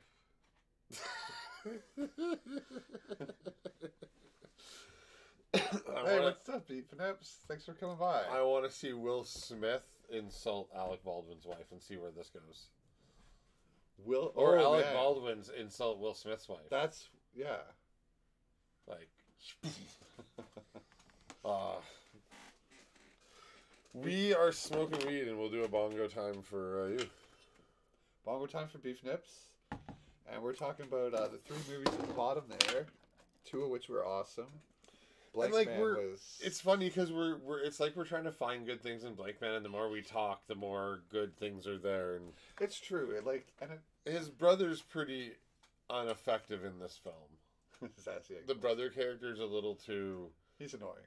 stereotypical bad brother. Yeah. But then they're like good brother, then bad brother, then like come on.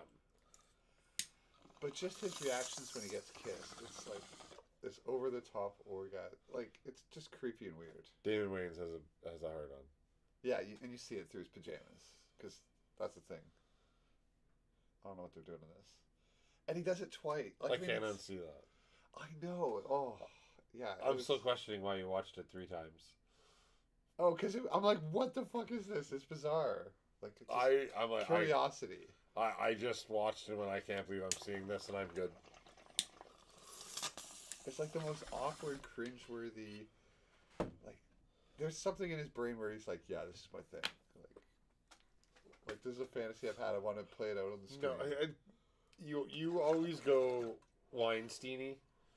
Not necessarily. No, I'm not necessarily saying it in a bad way, but they got something they want on the screen. I think he just did what we do, and he got stoned and made a joke, and they tried it out, and it landed on set, so they kept it.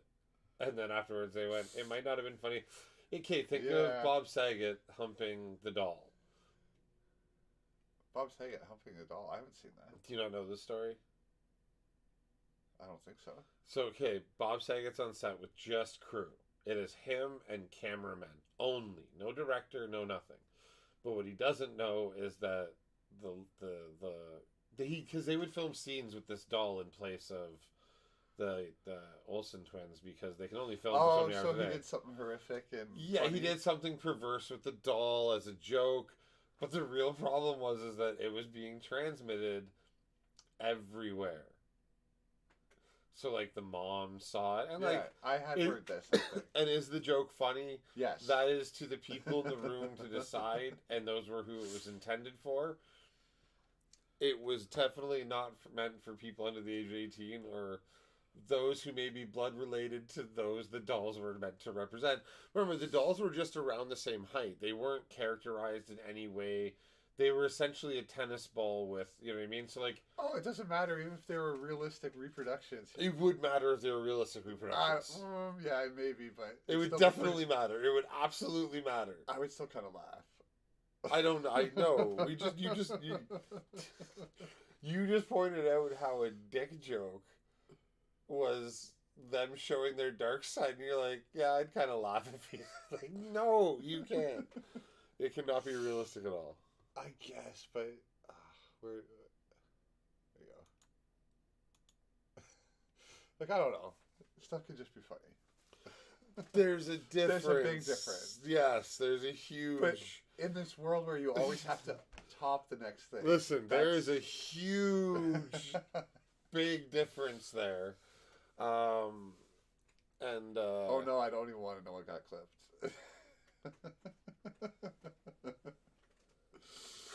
Oh, please don't let it be you saying that's funny. It could be funny. I mean, listen. From Bob Saget, he told the worst aristocrats joke. Like, he told it with like 6 other comedians, and it was great. And it still outdid all the rest. And like half of them are dead now. Courtney Love. I think she's putting a hit out on all of them. Why?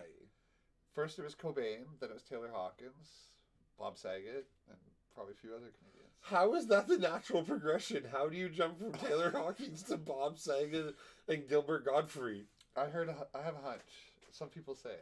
What are you doing? You sound like fucking Trump. I saw it trending on TikTok. Oh my god. Someone in chat said it. That is absolutely a made-up reality. I pulled it out from everywhere, everything all at once. There's a reality where that happened. Bob Saget was the second guitar player for Nirvana originally. I heard Bob Saget treated the Olsen twins like blackjack. No, don't make... He hit on them when they were 8 and didn't stop till they were 21. And he split them at 16? I'm so sorry! I'm so sorry!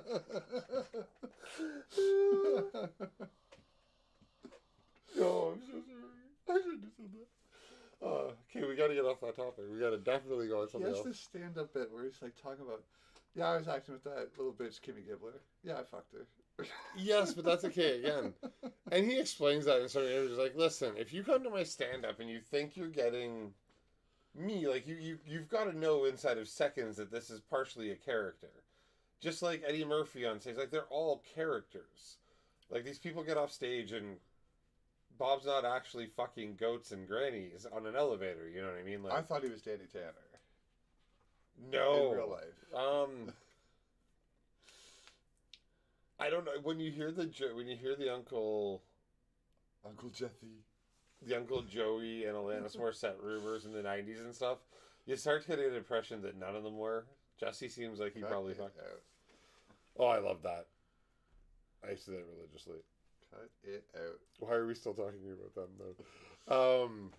Because it's all the same kind of humor when you look at Blankman, because it was a dick joke. It was a creepy dick joke, but yeah, It I mean, was. it still made me. I'm like, I have not seen this really.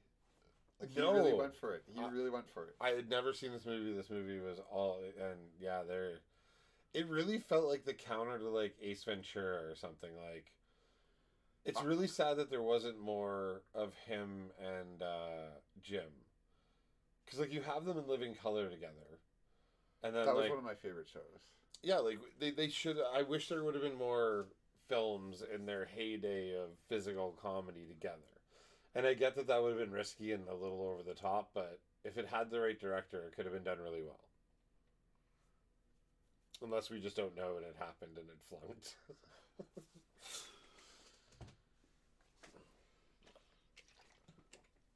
I just saw the clip up there again. I'm like, I don't know what that is. That has me worried. I'm gonna get in trouble for something. Bongo time. Oh, alright.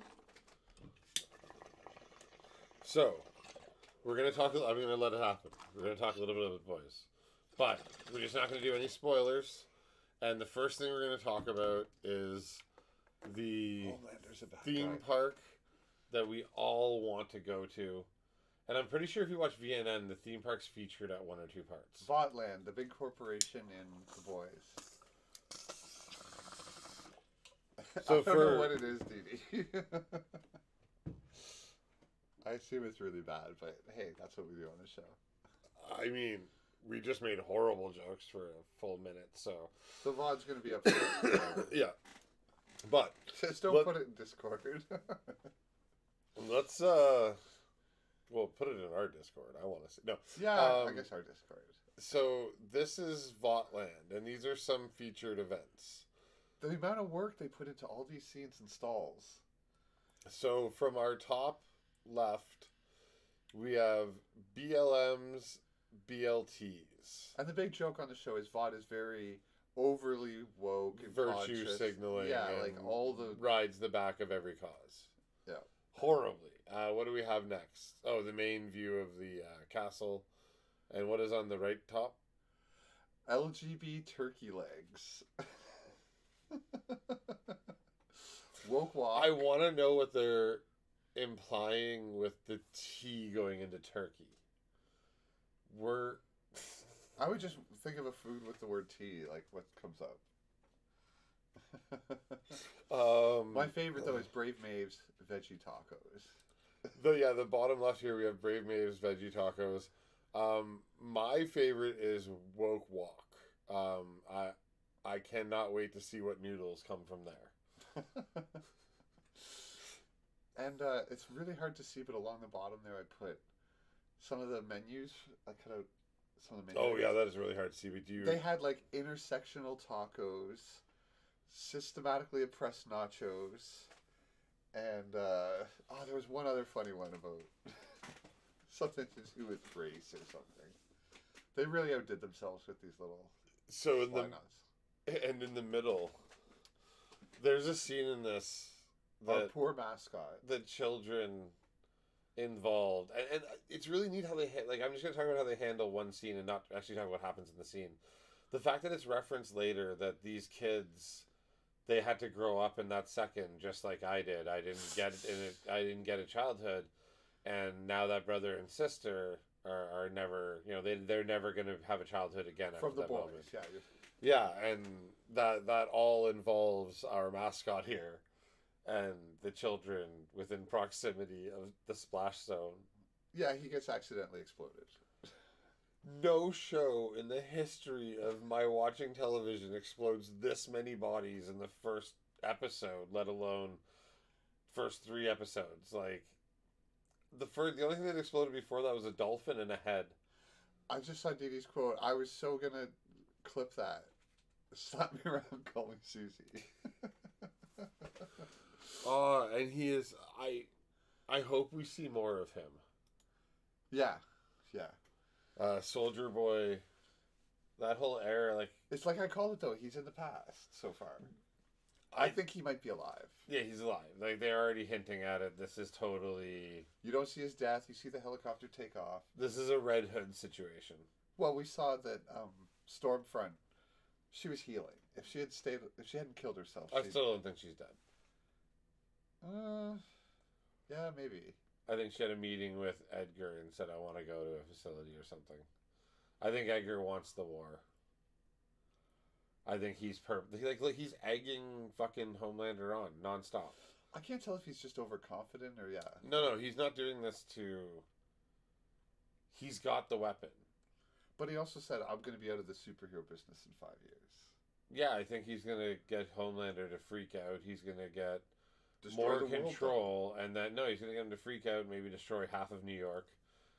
And then destroy Homelander, and then gain more control from the government, and then he can just retire with all of his new contract. Do you plans. think he has a failsafe against Homelander? Yeah, the weapon they're talking about, the weapon they're trying to track down. Okay. Edgar will have had it the whole time. Yeah, very likely. He seems to always be one step ahead of everyone, just like when he beat Walter White. This is really starting to feel like Lost. Lost? Yeah. Or Where like it starts to feel like everything's Breaking connected. Bad. No, it's starting to feel like everything's connected, but a lot of but weird Lost connections. didn't connect properly. Yeah, so- I know, and that's the other fear that Kripke can get a little weird at times.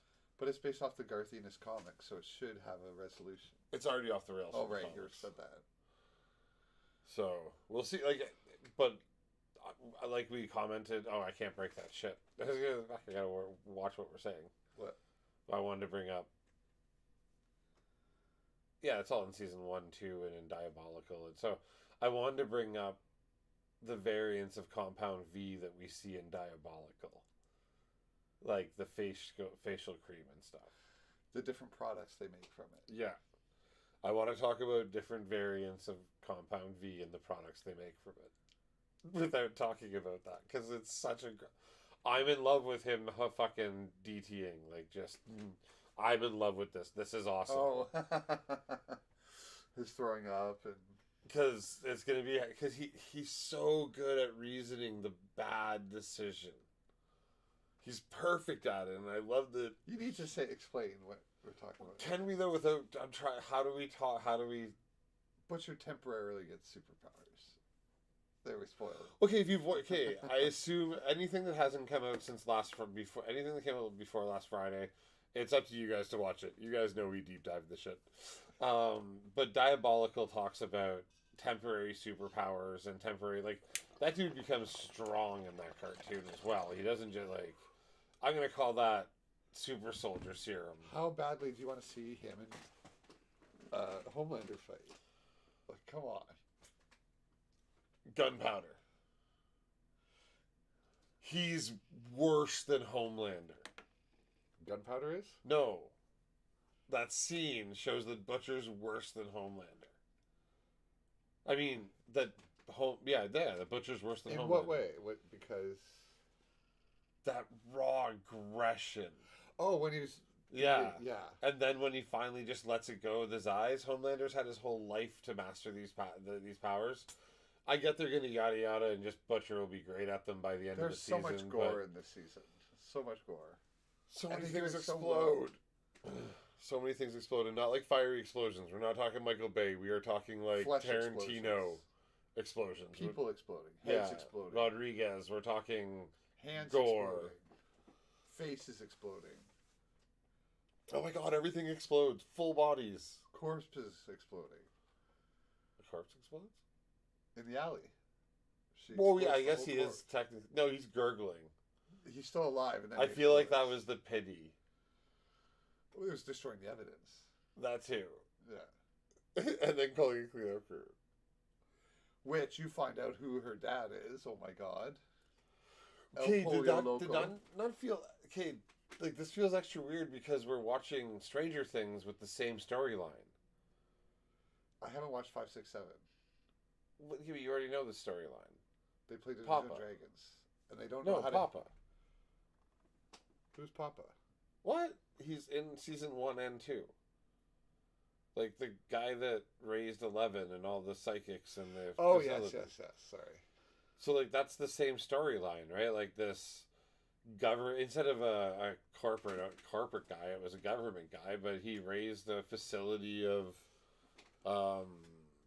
special-powered people. We find that out in Diabolical and, like, what River Rock is. Yeah. I'm trying to say things that I know Wait, are River Rock is with the boys. It's in Diabolical. Yeah. It may or may not be in season 3. I'm high. You're confusing me with Stranger Things. Because you cannot play Dungeons and Dragons the way these guys do. No, Slapping the board, pieces everywhere. I absolutely agree with you. They should be slapping babies, not boards. But in Me too, Scotty. That's where I'm caught up to. It's awesome. Music is the answer. I do like that. I'm sure love will be a stronger answer. That's not that doesn't happen or anything. I'm just assuming.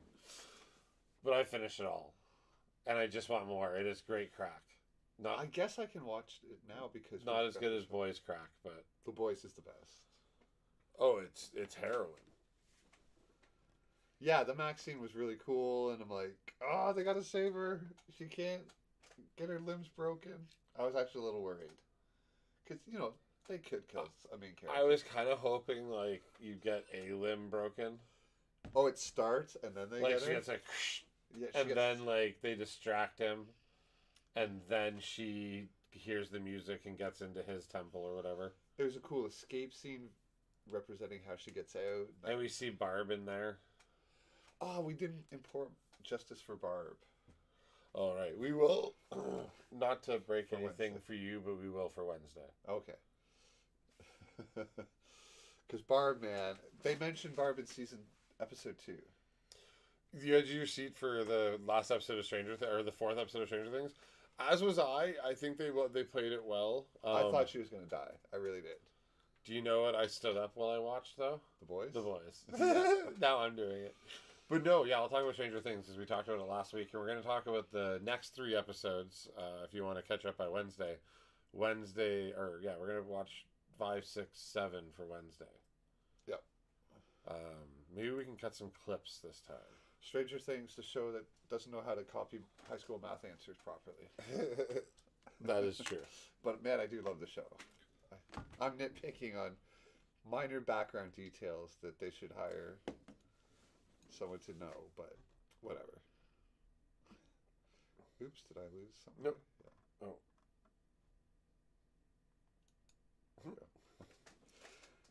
And man, when you can't even get chess done right, just have the right number of pieces on the scene.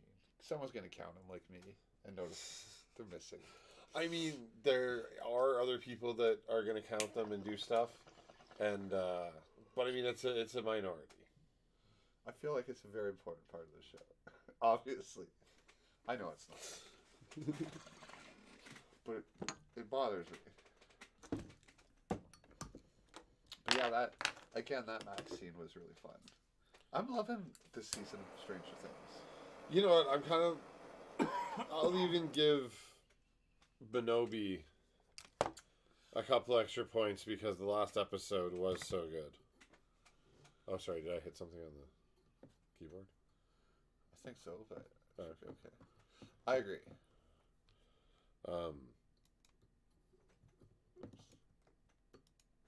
Obi-Wan Benobi jump jumps. I am rather, but okay, it still doesn't. There's so many anger questions I have that make me feel like a toxic Star Wars fan, because why doesn't everyone remember this happening? It's the same problem as the droids. Well, Yeah. it's a little different, but She would You know, I'll remember defend Ben. the droids, dude. Like, I will defend the droid thing. R2's just this knowledgeable droid who keeps his shit to himself and pulls it when he needs it. And wakes up when the plot needs him to. Okay, yes. Okay, can we stop? Oh, I'm talking everything up to 6, and then maybe a cartoon after that, but they kind of fucked up in the other 3. We Anyway, all know that. Benobi's good, but Leia's too adult. She would remember all this stuff. And I get it, because it's almost like they're like, which ones do we want to be more truthful to? 4, 5, 6, or 1, 2, 3? And they chose 1, 2, 3. Because they're going the same storyline, like how Padme was an intelligent, wonderful ruler at 9 or 12 or whatever, And she's right? like, this one's way more. And she's betrayed by a person that she wins me over with that scene in Thor. I was about to insult Natalie Portman, but I don't want to right now. Thor 4, Gore War, coming up. Thor 4, the Gore War, I agree. Would you like some diamonds? Yes, please. Dabbery, please, sir. Okay, so you use the torch. I was so excited about this. Right? I'm going to teach you how to do this, so you can do this on your own. So use the torch and heat it up a bit. If it has been used in the recent past. You take a Q-tip and you clean out the excess so it doesn't taste bad. Okay? I want the swamp dab, though. No, we have talked about this. Swamp dabs aren't good. Just take a bigger dab at that point. And if the dab isn't overcooked, you can always hit it again. This is why I want you to know how to do this. That's so a big one. That's average. Weed ASMR. Minus the ear licking. Every once in a while, a YouTube commercial comes up that shows ASMR stuff. Really? And it shows the Ear ears. microphone? And I'm like, that's a microphone, and she just cringes. And then we pull down the button, kind of hold it with your thumb, and click. Oh, of course, it won't light now. Come on. There you go. And now you're down here for about 3 to 5 seconds. 4 and 5, or when you start to see a good amount to go, and then Thank you very much. when you're done that one, clean it, and then we'll do another one for you, but you'll do all the work. Oh, that was a big one. I don't know if I need 2. It's a learning exercise. Didn't you put something in the Discord about making me do 2 or something? Long like that? exceptions in a row. It's not like I talk shit without doing it. I'm doing a gigantic one too.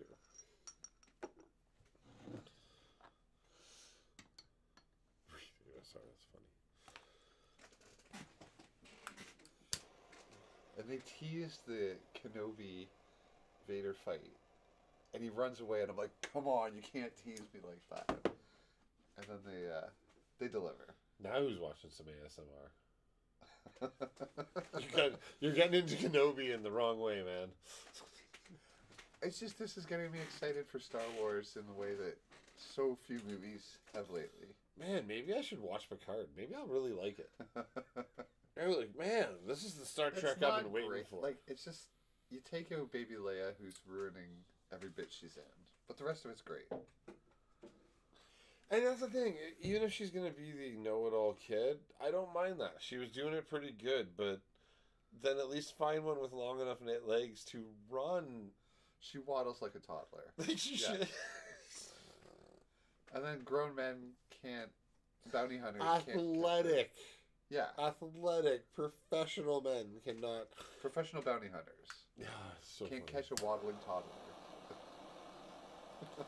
Smarter, like it's like that baby in the basket in Who Framed Roger Rabbit. Like she talks like an adult but runs like a 2-year-old.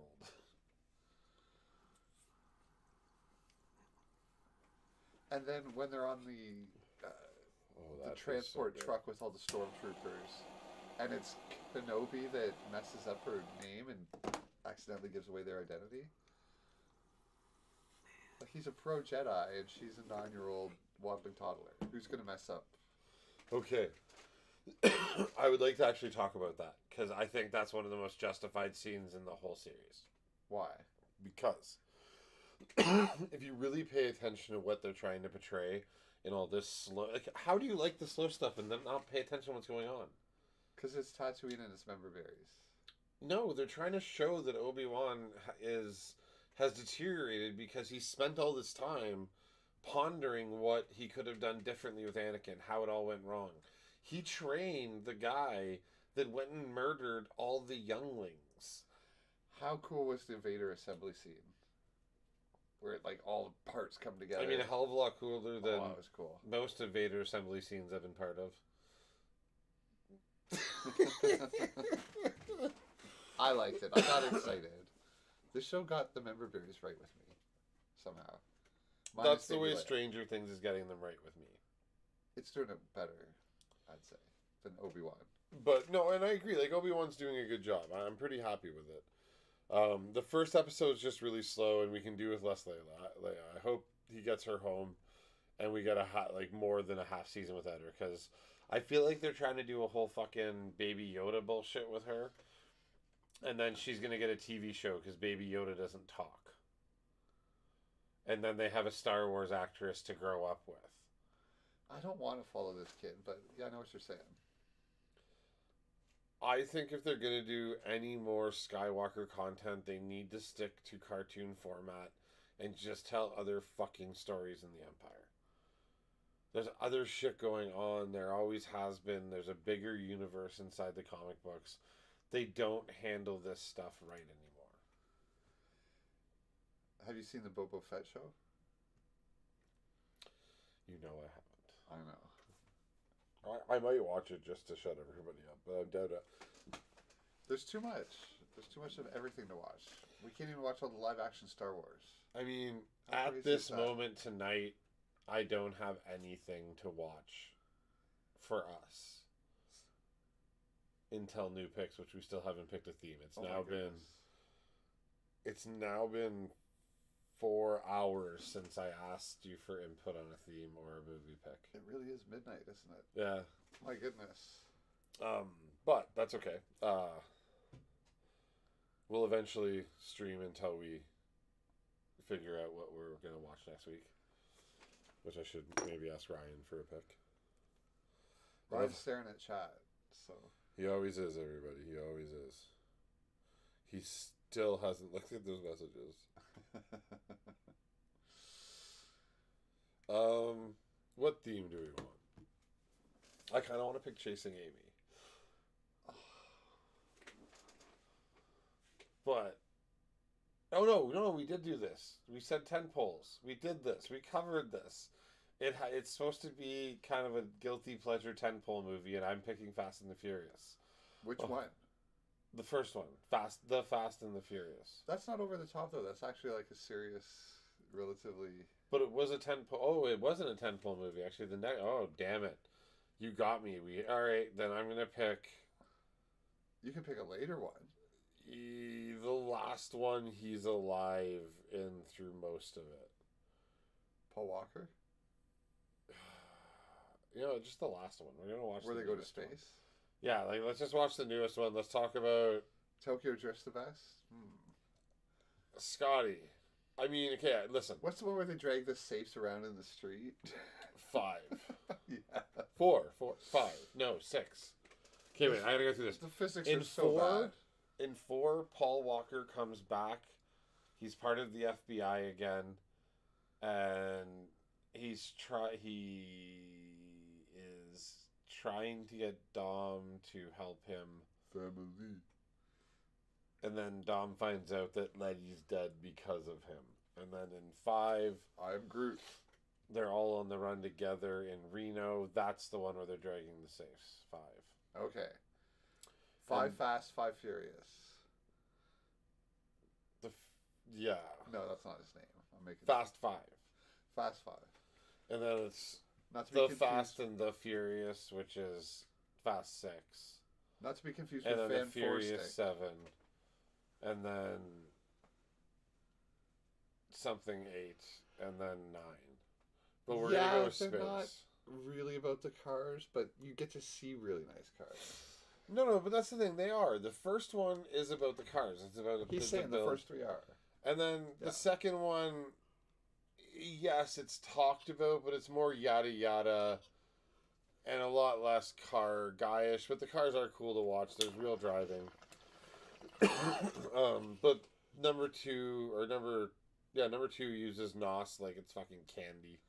That one was ridiculous. They just kept hitting NOS. All right, cool. We're not going to talk about pressure. We're not going to talk about RPMs. Like, and then isn't number 6 called The Fast and the Furious? The Fast and the Furious. Yeah. So the first one's Fast and Furious. No, the sixth one's Fast and Furious. Number 2 The is first Too one's Fast. The Fast and the Furious. Too Fast, Too Furious. Tokyo Drift. The Fast and the Furious, Tokyo Drift. Fast and Furious 4? No. I used to know all these. This is horrible. Fast and I'll race you for a pink slip. Oh, what a... He had no money. You wouldn't do that. Put all that work into that car. Yeah, but he was rich because they robbed a lot of stuff. I'm talking about in the earlier ones. When he's like Oh on the yeah, beach. so the Fast and the Furious, Too Fast, Too Furious, Fast and Furious. Oh wait, don't forget you have to watch the turbocharged. It's just called turbocharged, not the. But that's a Fast and Furious short, Okay. and that's Paul Walker escaping on, and then it's the Fast and the Furious, That's Tokyo number 4. Drift. Okay. Fast and Furious is number 4. Los Banderos is another short in between. Fast 5. Shit, I should have hit more before that. Furious 6. Furious 7. The Fate of the Furious. And F9. And coming in 2023, Fast X. What a horrible naming scheme. And sometimes like 2 in a row, they do it the same way. And then... You have to hear pitch meeting. Because he does one for all of them, and some of them are shorter because they're from way back. But FX, F9. yeah, like he brings up, so you have a Fast and the Furious movie for me? What's it called? He's like, I don't know, man. They're getting kind of weird here. He's like, how about Furious? The Fast 9. He's like, what? No, that's stupid. F9. He's like, what? Why would that make sense? He's like, never mind. Whatever. Go ahead. But yeah, we're gonna do F9 because John Cena is family. We should see if James will guest for F9 and if he'll watch it between now and then. We need to get the clip of all those Vin Diesel. Yeah, I'm gonna flat out ask him to send me that. Oh, I can download it. It's on YouTube. Oh, okay. Yeah. He just has it at the ready. But like, even Fast 5 isn't bad, but like past Fast 5, there is I like no them all. longer any reality, and I don't think there's a whole lot even in Fast 5.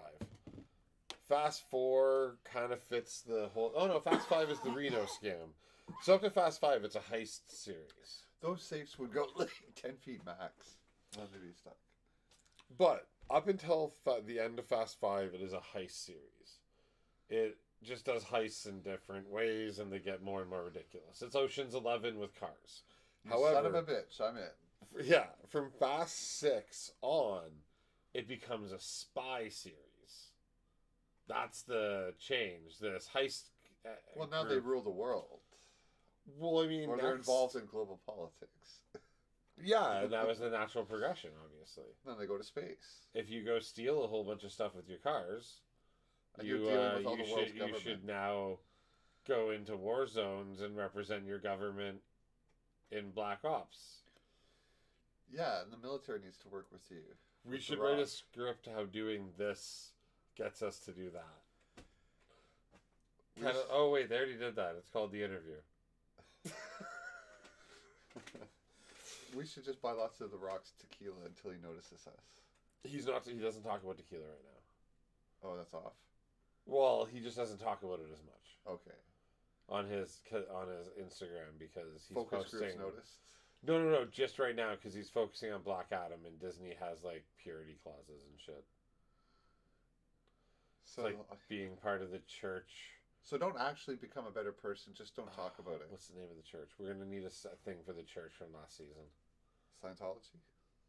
Yeah, but in The Boys. Oh, in The Boys. What is it? I wanted to say the Church of the Seven, but that's not right. Yes, they have a Scientology spoof. The Dawn of the Seven. So what's your tentpole movie?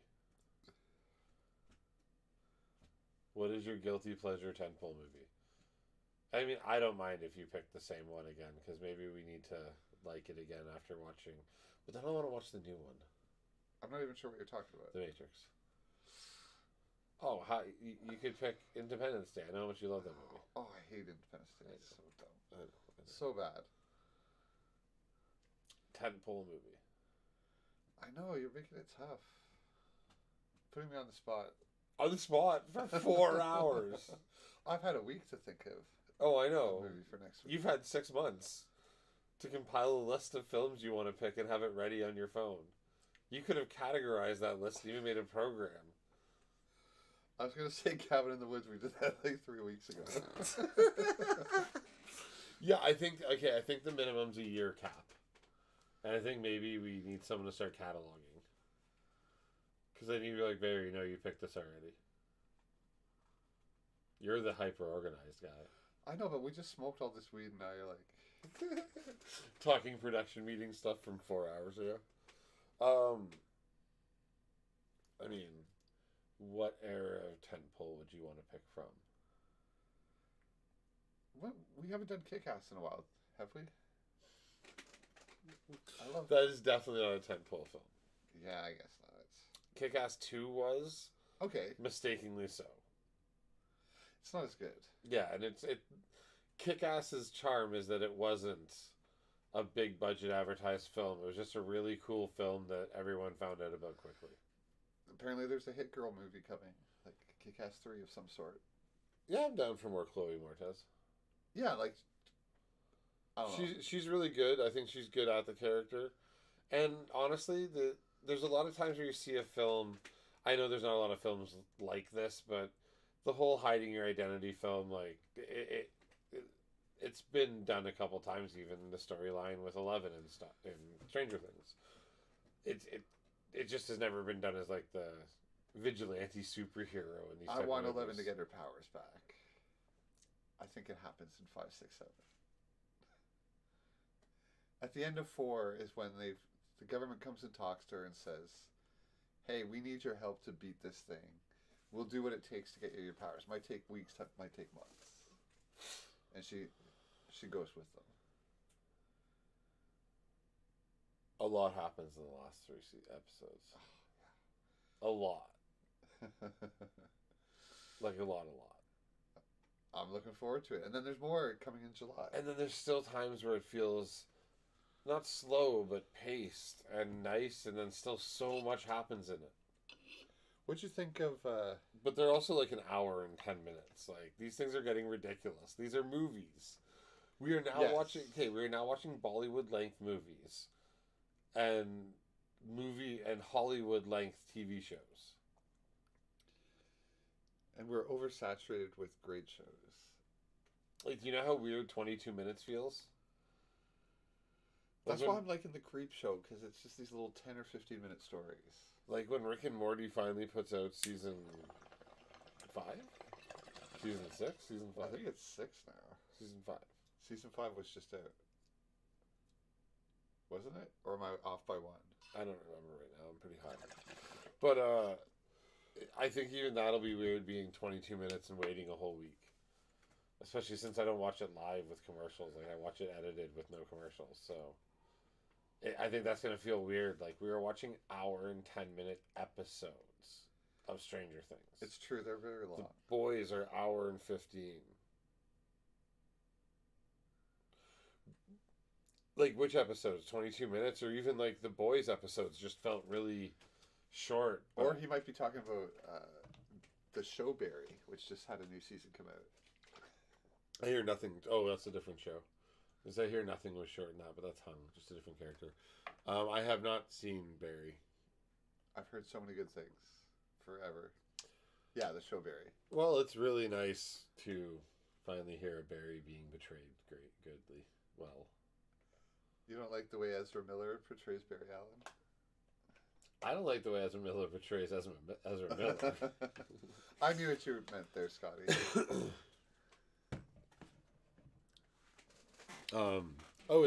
Is there new episodes for that show? There's a new season that just came out. Are you familiar with the premise? He's a hitman, Oh, okay. but no. it's like a comedy. But it's like a serious And dark it's comedy. the guy from Saturday Night Live? Bill Hader, yeah. Yeah, that sounds like something I'd really like. Because remember him on Brooklyn Nine-Nine as that insane replacement captain? Like, he was freaking hilarious in that. I want you working double hard. No, screw that. Quadruple hard. No, wait. I want you working 8 times as hard. I mean, like, he has like a seizure or something. Like, he was out of his mind. Oh, I loved him. I like the my favorite The captain dumb replacement was the idiot. It's unbelievable how dumb he is. Like, ridiculously dumb. Oh, brilliantly dumb. Yes, brilliantly dumb. Woody, I don't know if it was just because of the Woody Harrelson quote or not, but Woody Harrelson once said, "It takes a smart man to play an idiot," but he also was playing Woody at the time, so it could have just been self-gratulatory. Just how dumb he Congratulatory. seems. And you actually kind of believe it. Like, of course it's ridiculous for the show, but that captain is so dumb. Yeah. Like, I don't know what keeps happening, guys. Like, I just walk in and I solved the case and now I'm captain. Like, I don't want you guys working hard. And then he, like, cries and like, all right, I get it. So now I have to say no to everything. But you've kind of worked with people like that where they kind of shouldn't be where they are at all. Everyone just kind of works around them and everyone just tolerates them being there. When he does the flip, it kind of reminds me of, like, when people stupidly break the glass for other people. Like, you didn't need to wreck their life, but you did, and now this is the repercussion. Your life sucks too. Yeah. Now they know their life sucks, and they're making your life shit. Do you feel better? No? Well, this is the best real-world example of karma you can have. If you believe in such things. I think it's bongo time. Bongo time. I'm pretty high. Did you pick a tent pole? Or did I just lay off pressure for a minute? Laid off pressure and I didn't even use the time to think of something. Think or do, yeah. Because then we got distracted by Brooklyn Nine-Nine and stupid captains. Bill Hader, Barry. Okay, oh right, we even said Ezra Michael Miller. Bay, but not actually Michael Bay. So think of like your biggest like.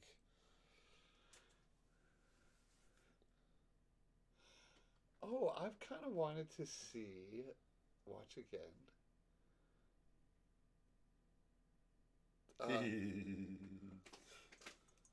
Bongo time for that. Hey, Beef Nips.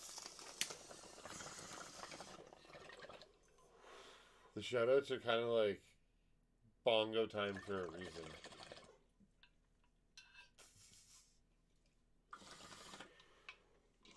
We will inevitably write one for all the regulars. Maybe we should ask Beef Nips for a movie suggestion. Are you offering your pick for a fan pick, or you want to also do a fan pick? If he feels like volunteering.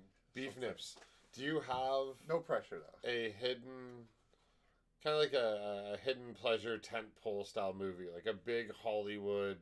They're basing their whole summer season on it, outside of Marvel. If you have a movie pick, shout it out in the chat. I know what you did last summer. Yeah, like that style. Oh, that's the one you want. No, but it's pretty terrible. But It's bad. it is pretty bad. Like, the whole movie can be summed up in the part where the dude dies in Scary Movie 2. No, Scary Movie 1. Where they recreate the balcony scene.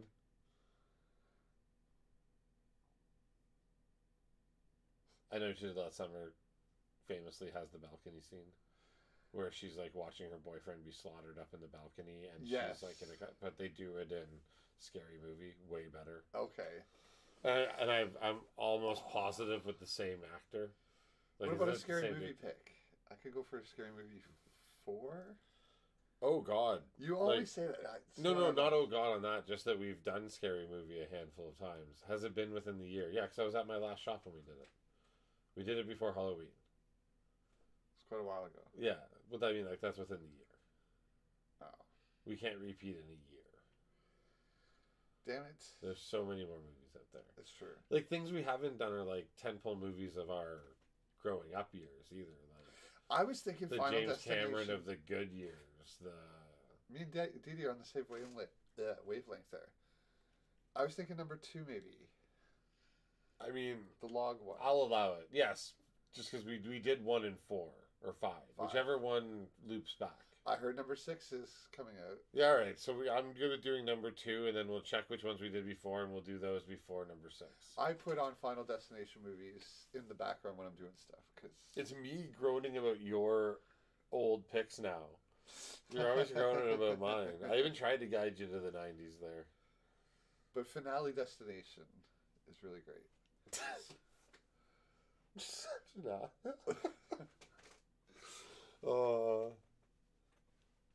DD Best VIP. Didi Best VIP. All right, so you're doing Final Destination 2 with Murder Logs. We'll have to get that song. We'll have to get the song. We have a friend who have a song called Murder Log. Heavy Petter.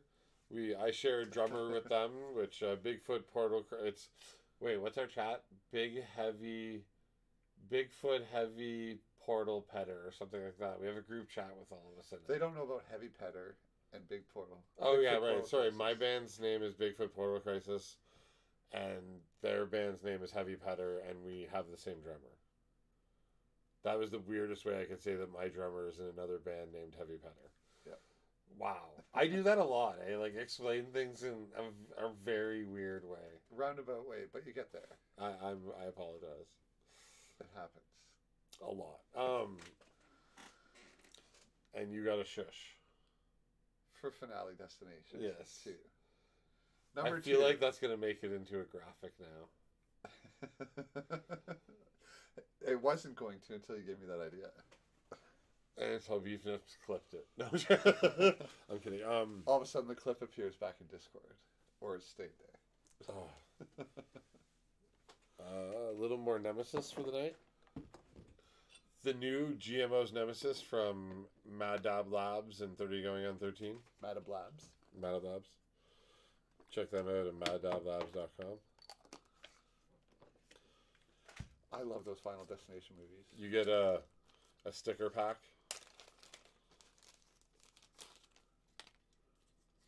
It has a couple stickers in it. I know the cameras are way too bright for you to be able to see the stickers. I am ill prepared. As a graphic designer that has a studio, I should probably be able to be more prepared for this kind of stuff, but It took 4 hours to come up with Final Destination 2 as a suggestion from DD Best VIP. yeah, that's true.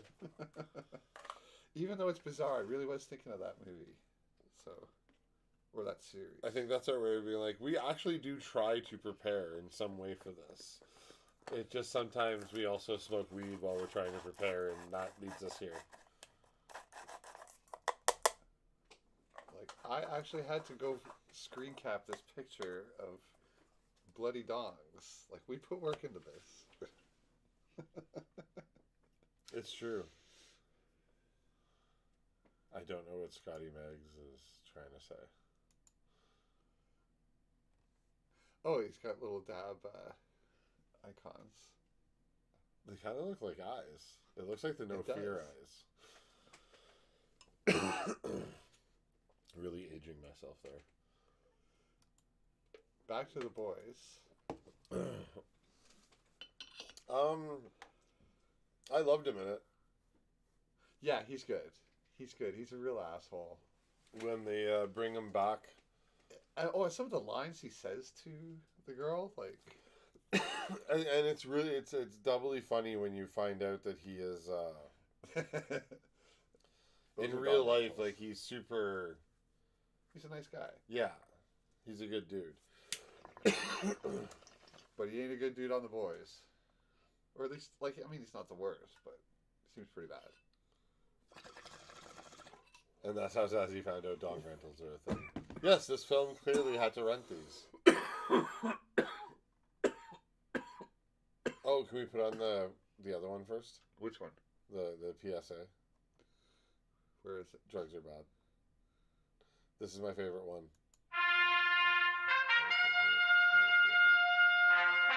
Hello, I'm Soldier Boy. Did you know drugs and drug-related crime have become a nationwide problem? All across America, drugs are destroying people's lives. But you don't have to be a superhero to fight back. Because your superpower is just saying no. So when someone offers you drugs, you tell them Soldier Boy said taking drugs is not cool. And anyone who does is a loser. Remember, real heroes don't use drugs.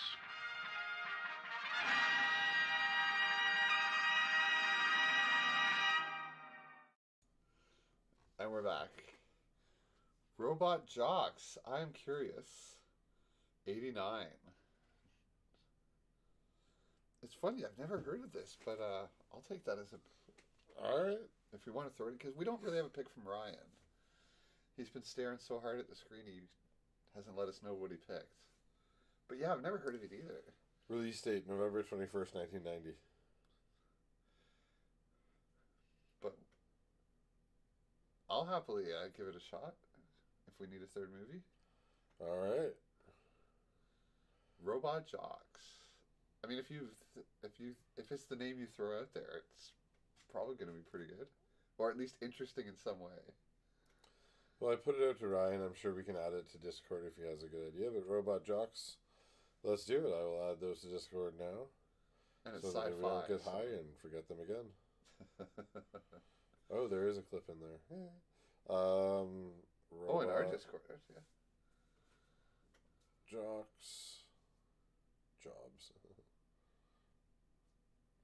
Jocks. You can watch us on our phones as we stream to you. Isn't the internet amazing?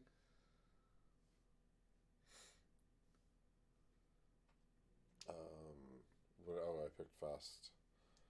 Oh, F9. I can't believe I'm picking F9. Cars in space. I love it. It really, like, listen, I'm glad I saw it in theater. It wasn't the best movie I've ever seen, but like, where else were they gonna go? Like, I wanted it to happen. they could have went shorter and kept it like the last few, and I mean, they probably could have got 2 more movies out of that, and we'd be like, yay, they did it again, like Ocean's 14 or whatever. Then a whole gender swap movie with just the women, fast periods. I don't know. But how do you top space now? You need aliens or magic or time travel. That was horribly sexist. I'm sorry, I didn't mean that. I feel That's bad. fine. You can make a joke. Oh wait, we only have 2 picks right now. Trauma movie review. Is that a company that makes like low budget movies or something? Or a certain type of movie? I've heard of it, I think. I don't know it. Wait, so we only picked 2 movies then? Fast 9 and Robot Jocks. No, I had a pick. What was it? You just said it. It took 2 hours to pick. Final Destination 2. Right. F2. F2 and F9. I really liked Final Destination 2 because also the survivor from number 1, they have to go talk to her in this one, and she's in a mental institute, and she's in a padded room, and like it's just a realistic kind of portrayal of what might happen if you actually survive something like this, and how you'd lose your mind. In what, sorry? In Final Destination 2, Oh, yeah. how she's the survivor from number 1.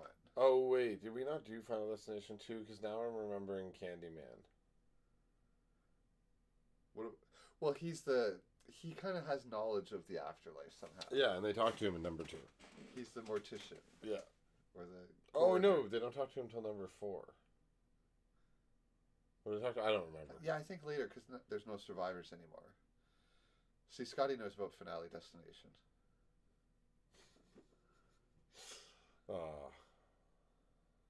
Toxic Avengers. Yeah, I never watched that stuff. I saw the.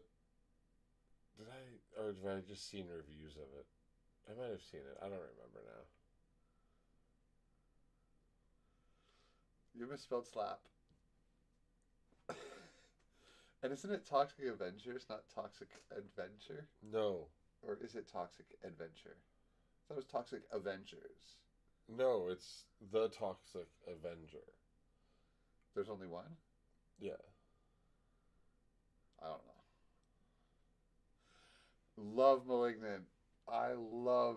Oh my god, when it happens. That's like one of my favorite memories of any movie ever. Because I didn't see it coming. You predicted it, I think. Which one is that? Where there's a demon killing people in this woman's life who are bad to her. You find out her twin was living in her head. And she'd turn around and open her head. And then she's like walks backwards. It was like Salt, but demon. Yeah, and she's all fighting backwards. And she kills like 1 million people. I mean, technically we can bring that clip up. I don't know which one. Toxic Avenger. Oh, it's a... Like I said, the Toxic Avenger. It's not like movie trivia is my thing or anything. I'm joking. That was so cocky. I did not mean for that to sound as bad as it did. I can just call this media source. Yeah, we're going to share the Toxic Avenger trailer. Oh, wait. No, this is... Stoner We're shit. professionals. We're getting there. I don't think anything we do can be called professional. I'm not that good at my job. We knew what you meant, TD. Browser source. Yes. Or window capture. That works too. That is for multi-source.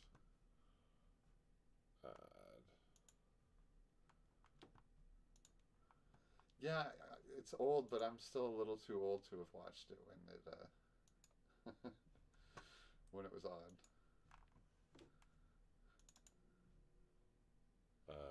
Should we mute us? No, because we have... Meet little Melvin. He's a 90-pound weakling. Everyone hated Melvin. I'm gonna take this mop and shove it down your throat. They teased him. I want to do it with you. Okay. They taunted him. They tormented him until he had a horrifying accident and fell into a vat of nuclear waste. Transforming little Melvin into a hideously deformed creature of superhuman size and strength.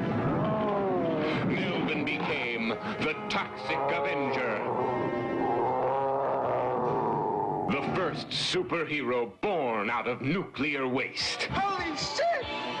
I don't know what it was, but it saved my life. All right, everybody, drop your tacos or I'll blow your brains out. The vandals and the perverts had their way with the little people of Tromaville until the Toxic Avenger ripped them apart.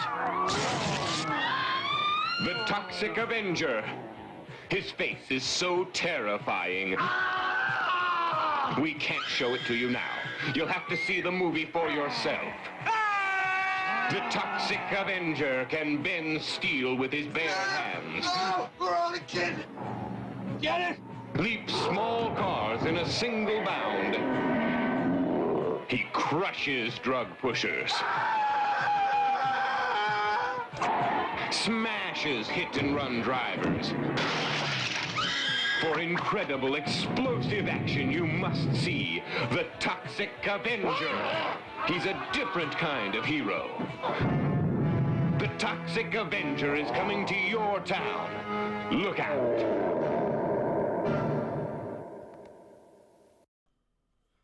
I have seen this That was crazy. That's not what I expected. No, okay, so I've seen this preview before, and the breakdown of the movie. I've never watched the movie. I'm totally down to watch this movie. That as well. looked kind of crazy, yeah. This might just be... See, but this would have been perfect last week.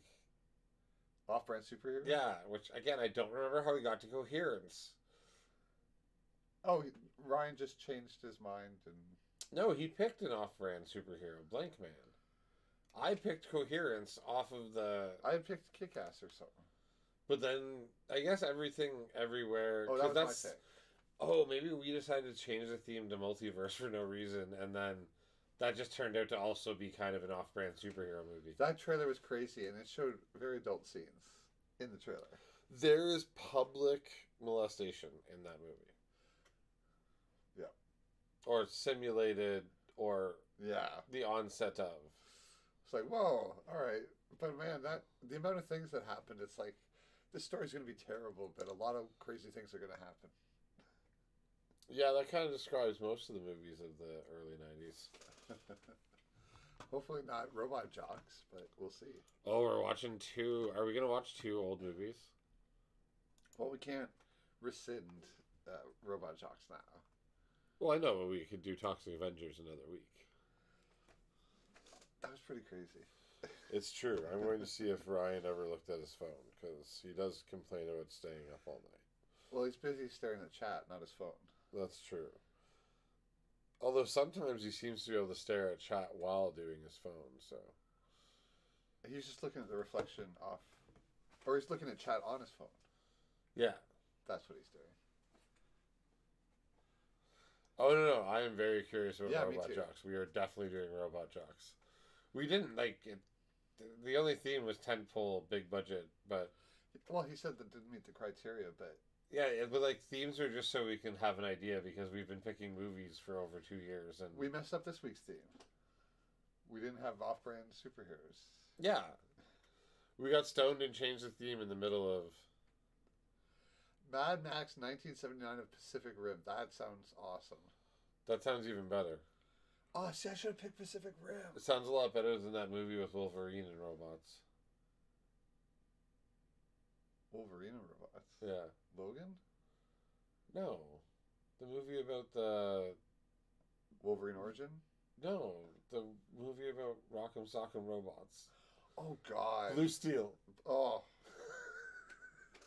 That looks so dumb. That's kind of what I thought of when I heard Robot Jocks, because I'm like, I wonder if it's like Blue Steel. I did think of Rock'em Sock'em Robots for some reason. Same era. But a Mad Max version of Pacific Rim does sound pretty good. Pacific Rim sounds really good. All right, well, we have Yeah. we have 4 movies then.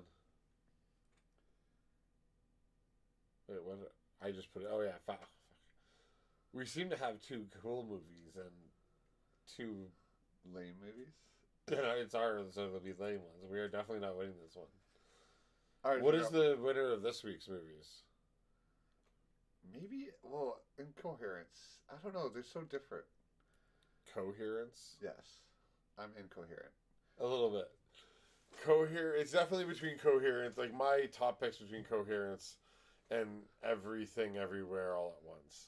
You know what? If I was at a quiet night alone, I'd watch Coherence. But if it was at a party, like a bunch of people, Everything Everywhere All at Once. How likely are you to watch either of them again in the near future? I'm going to watch Everything Everywhere at once All again. at once, again soon? Multiple times. Well, I've got to watch it with Megan on date night. Like, we'll probably watch this tomorrow night. We have to. But you see, I went through that with Coherence in the past, though, where it's like, oh my god, this is the crazy mystery. I need to watch it a few times. I've now seen it 3 times, and I think that's enough to put this movie to bed. But it may still be the better film between the 2. It might be, but they're both really, really, really good. Yeah, it's hard to pick a top, but Blankman... I mean, Don't watch it. No, but listen, it tries to tell a story in a time and a place, and I think it achieved that in its time and place, but it's definitely not a movie that aged well. Oh, it's just lame and stupid and boring. It aged the way Ace Ventura 2 aged, or which we should do. We haven't done Ace Ventura yet. Although, you know what? I did. Next week, I'll give you a whole week to think from a topic now, but let's do more Wrecking Zach's Childhood. I did snort quite a bit throughout Blankman, though. Like there was just Like cocaine. That was kind of funny. Like there were so many So- stupid gags, but they were.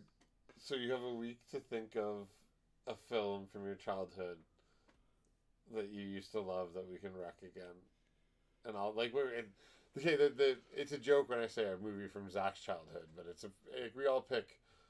It's essentially trying to see if films that were inappropriate, like slightly inappropriate humor at the time, aged well, and the answer is almost always no. I loved Indiana Jones and the Last Crusade. That was a big one. Oh, you son of a bitch! What? Don't make me evaluate that movie. I love that movie, and I think we're gonna wreck it. Probably. All right. So yeah, you have a week to think, but if that's your pick, all right. I do like having picks 2 weeks in advance, so we can space it out and maybe get some extra content made for each of them. Anyways, next week, yeah, we'll do more of wrecking our childhood. And I think maybe Ace Ventura's got to go on the chopping block. I watched that movie hundreds of times. I've been afraid to do it because of the Einhorn and Finkel thing. I know he just says those names out loud. But... Einhorn is Finkel. Finkel is Einhorn. Yeah, what's wrong with that? I don't remember the gag. Oh, it's two people that... Because her name is Jason. Oh, he just confuses two people and then... I don't know. We'll have to watch it. Then you don't remember? Okay, I'm not going to wreck it then. This will be a surprise for you. No one in chat wrecked this either. But yeah, when you watch it, you'll remember what I'm talking about. And I'm not sure if the joke still will land given... Or maybe it'll land for you even better. Who knows? But there is some humor that may not still be as well looked upon. Doesn't he confuse a man with a woman or vice Yes. versa? Yeah, okay. Big deal. No, right. That's all that happens. But there's a lot of other films of that era that I can remember that some of the jokes also probably didn't age well. And just be thankful I didn't pick Mask, because that thing definitely didn't age well. Yeah, but man, Cameron Diaz in that movie, holy moly. She is tall. That was just when she broke out, and it's like, you go back and watch it, you're like, wow, she really was one of the best looking women in Hollywood. And if you go back through her entire work, she's a good actress. Oh, I love so many of her movies. Something About Mary was one of my favorites. Need liquid, be right back. As do we. I can't believe I'm sipping on energy drink at 1 o'clock in the morning. Is it 1? Holy crap. Almost. No. Is it? No, we did start later. We probably should get going soon. As I sip on an energy drink. Charlie's Angels. She had no. Oh, see, I almost want to pick this one next time because it does hold up and it is still funny. But she does a musical number in a movie that the whole premise of the song is talking about how penises are too big for butts. It's Sex in the City, but gross as shit. Like if Seth Rogen wrote This is a Sex Cameron in the City. Diaz movie? Yes. Really? And Christina Applegate and the fall girl from Cruel Intentions. The other girl? I don't remember who it is besides Buffy. And the movie's called... It's right around like the Something About Mary time when she was like doing really fun movies that like comedies that were... I had a big crush on Kelly Bundy too, so... What is that movie called? I love this movie. Like, this is one of my favorite... If we ever... Oh, wow. I just thought of what movie I'd pick if we were going to... Like, another theme would be chick flicks. Our favorite chick flicks. There are some good ones with Freddie Prinze Jr. And this one's my favorite chick flick because it's a gross comedy chick flick with Christina Applegate, and it's really funny. 10 Things I Hate About You. Oh, what is this movie called? I hate when I can't remember. Like, I got a brain pimple now. I remember Nottingham Hill made me laugh a lot. Hugh Grant has no effect on her. Bridget Jones' Diary. Oh my! Are you serious? Jesus Christ, it. Man. Who did I say? Christina Applegate. What other was? Why can I never remember the name? It's the one that they spoof where the hot chick just wears overalls and paint, so she's weird and ugly. The Sweetest Thing. Is that it? Yeah. No, The Sweetest Thing is the movie with Christina Applegate and.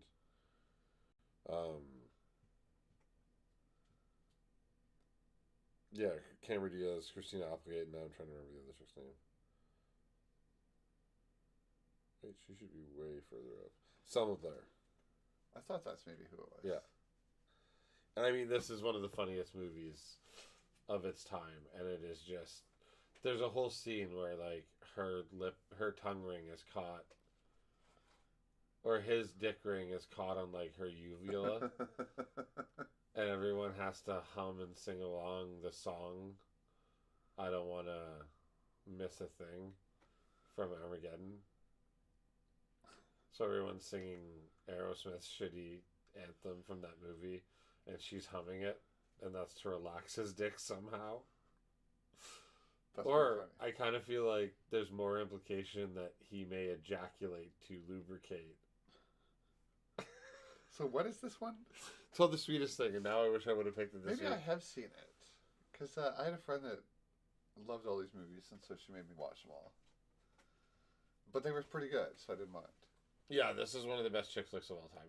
It's a family-friendly female comedy. And speaking of music and stuff, back to the boys. How perfect is it that they have Starlight's childhood pageantry as Britney Spears? Like, come on. And, like, the torture of that type of lifestyle. And she my God, used to date the Justin Timberlake. Right? Like, they're like, pretty much, hey, we're going to insert a little Britney Spears storyline in here. Yeah. And all the awfulness that's happened to Britney. They won't leave Britney alone, but it's pretty good. Pretty good bit with baby Starlight. I want to talk about so much in this show, but I think we definitely have to wait. And I want to rewatch it again and write down And they stuff. set up so well, showing how she's tough as a kid and she pushes through to do the pageant. And now she's doing it again to Oh, help the get way Homelander. the way With they the end hand. that scene. Yeah, it's wonderful. Oh, They she's were- got to date him now. I didn't think you were going to give it that deep of a spoiler. Spoilers. Like the last minute of the last episode. Come like, on, it's the boys. Oh, You gotta watch Boys. how they get theirs. Well, no, but like there is no how they get there. He just Says it. and I was waiting like when he says He's what losing his mind. the scene before that when they're alone. What he says in that moment is what I've been waiting for since the first season when I started watching this. What Like, specifically? but I don't want to do spoilers. Oh, come on. At this What he point- says to her after she tries to put him in line. Oh my God! Yes, I've been waiting to hear that too. That was so satisfying. And evil. First, I'm like, oh yeah, like this is when I'm standing in my living room going, oh my God, yes, I've been waiting for this. This is amazing. He's thought this through. Oh yeah, a million Spoilers. times. He knows what he And intends now to do. he knows it doesn't have to be fantasy. I can do anything. I can do anything. Like I feel like he. Anything I want. I feel like he just goes up into low oxygen orbit and beats off and lets it fall down on everyone. It seems like he's doing it. He's jerking off everywhere around the world. Off buildings. He gets a lot of hand jobs. That seems to be his thing. Maybe if everyone wasn't just giving him hand jobs, he wouldn't have raped Butcher's wife. Right? Man, this show. There's so much darkness. And we still haven't even talked about half the stuff that's in the last 3 episodes. No. Like, there's so much more. I mean, Frenchie has a whole C or D storyline going on. I don't and I'm care like, about their story at all. But it ends with, oh wait, this is why we have this D storyline is so that it can come up to the A storyline for a minute, and then they'll resolve the D storyline quickly. I care more about NM and his secret tracking of everything still. His OCD. Yeah. But I mean, think about how that episode ends. They find out something about Russia, and then he's like, "Aye, Frenchie, we've been talking to that lass," and then turns out that's why Frenchie's D storyline is relevant. Yeah. So it had to happen. They're trying to make him weird and deep in weird ways and deeper ways, if you get my drift. There's a lot of anal play between everything we've watched this week. They do talk about that stuff, yeah. Please watch Everything, Everywhere, all at once. It's amazing. So good. The sexual innuendo is at a level They go gross and disgusting more than you think sometimes. in the most wholesome ways. Yeah. Like, and that's why I get the Lucky feeling. And for those that don't know, Lucky is a brilliant television show with Christopher Walken? Pratt? No, the guy from Law and Order. Hemsworth? You know the guy that you watch this show. You know who I'm talking about. I know who you mean. Christopher. I know who you mean. The guy from Law and Order. SVU. Yeah, SVU. And the guy from Wet Hot American Summer and Oz. He was in Oz. He was a really bad guy. I didn't in watch Oz. Oh, so good. I'm gonna guess everyone's seen his penis then. Probably. A lot of penises in Oz, I hear. Yes. Mainly men viewership. It's weird. That's a show that probably still holds up. Especially since technology doesn't really affect jail that much, you would think. Just the use of cell phones. Yeah. Use of tablets. But to us outsiders, we would think, oh yeah, they don't have cell phones in there. Bluetooth devices that allow them to leave their cell phones hidden in other places and have very small earbuds and shit. Yep. Bongo Time for prison.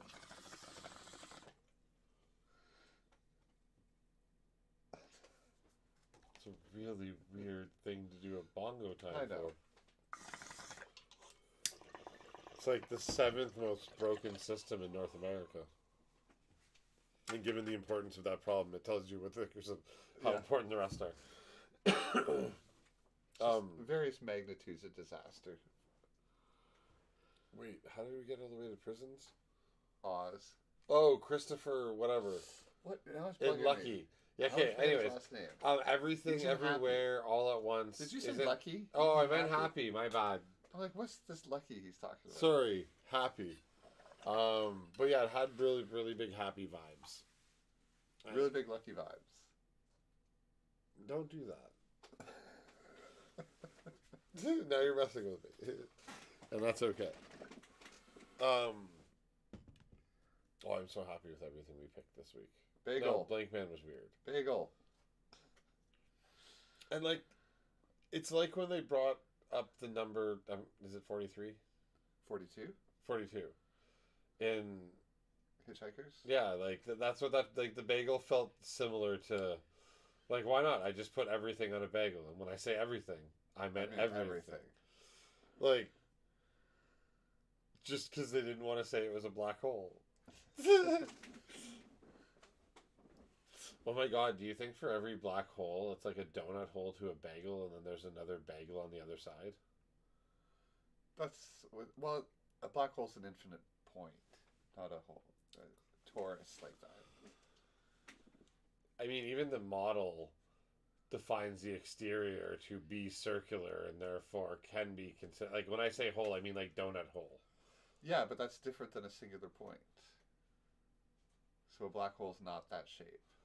But it has an outer boundary that is that shape. No, it's just got a spherical boundary. Yes. The event horizon. But there's But no it's not hole. spherical. It's Well, circular. it's oval or... Like Yeah, it's we may perceive oblong. it as flat and circular, but the reality is that it's spherical, and it That's what I creates said. an outer shell. So that's why I'm saying that that shape on the outer shell does look similar to like a Timbit, a donut hole. Yes, not And- a donut though. I know. I'm saying, what if the corresponding space was the donut it was cut from? Oh, on the other side? Yes. Because we were one pastry, and at some point we were blown out the middle of this pastry, and now we're two pastries. That's a funny idea. But there's no mathematical basis on the relationship between a Timbit and a donut hole. Wait, yes there is. Timbits and donut holes are the same thing. Well, it's the missing piece from a donut. But No, that's what they're called. Timbits are just a brand, like Band-Aids. These things are called donut holes. Other companies did them before Tim Hortons.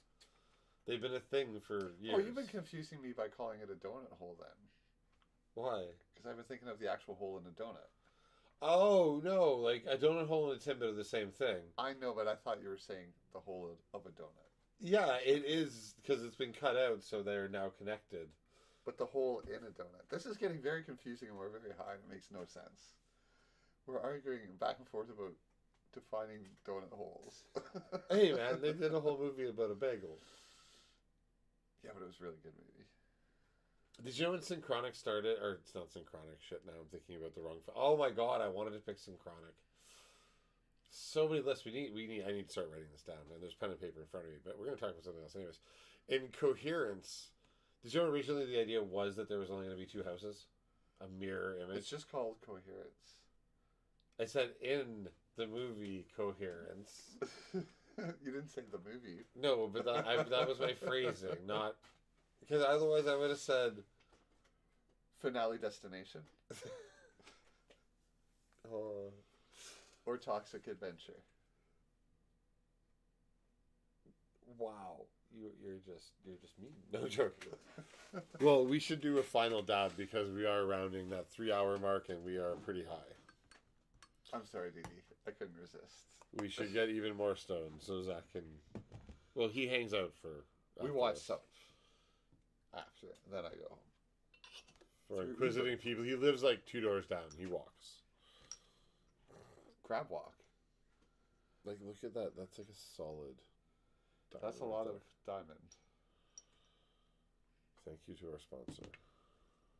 Matablabs.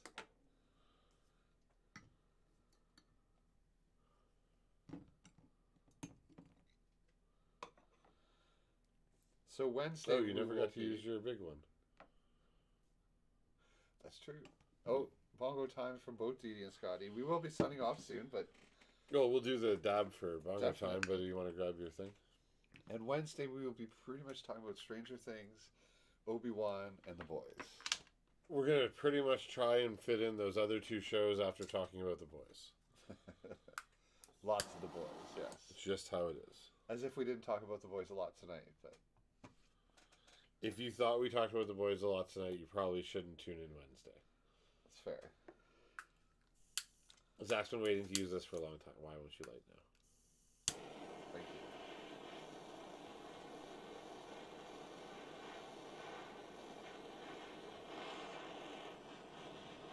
Thanks for hanging out, guys. I know we've been rambling a fair bit, as usually happens near the end of the show. I mean, all we do is ramble. I think it gets worse, because we were talking about donut holes for quite a while. We watched a movie about a bagel and dildos. Among other things, yeah. Butt plugs. There's multiple butt plugs in this movie, used in humorous effects. And the same butt plug multiple times as well. They set it up early. There's a great argument in this movie for fanny packs. He's the master of the fanny pack. You ready? Yep. Remember, these are quick, so get up there. Oh, it's the big one. Here we go.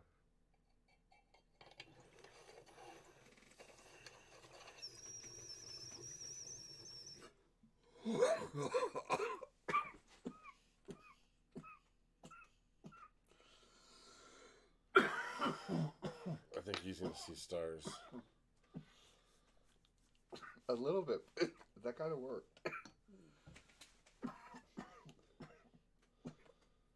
How do you like that thing with dabs? Much better, because a huge one would have sent me outside. Through something else.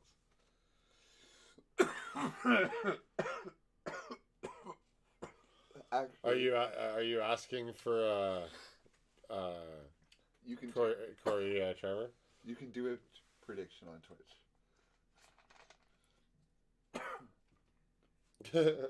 They can vote ahead of time Oh, wicked. whether I would die. We should. I'm fighting it. Is that something we set up? Yes. Get a deep breath. Raise your arms a little bit. You gotta break the. You gotta break the webs. I did it. There you go. Yes, you're asking Maybe for not. Corey. I would imagine the best butt plug would probably be a progressive God. system. I didn't even see that question. So I mean, start with something smaller, maybe some pearls or some. Aren't they called beads? Yeah, some anal beads. And then I would say work into your much smaller vibrators and then into the smaller butt plugs. And from there, if you are worried about it, or I mean, a partner could probably help you get to a larger size quicker with some fingers and other things. But if you're just starting out, you'd want to look into dong rentals to decide if you want to make the full purchase. Dong rentals would make the most sense if you wanted to phase up, as I was describing, because you wouldn't want to have to buy over and over again more and more of these. You'd have to clean those before you return them. Yes. Could you imagine if yours came with a warning that they may have been used in a murder? Like how... You'd probably get a discount. The link is onlyankies.com. MadDabLabs.com. You can find all of what we're talking about at MadDabLabs.com. Now I'm going to do a large one now that you can speak. Did we get rid of the other dong rental slide? We had an ad from Calgary that you could rent sex dolls, which is a type of dong rental. I don't remember. If we used it on this one, no, I don't think I deleted anything. I'm a pro. That's what pros do. I'm a professional. Look it up in the book.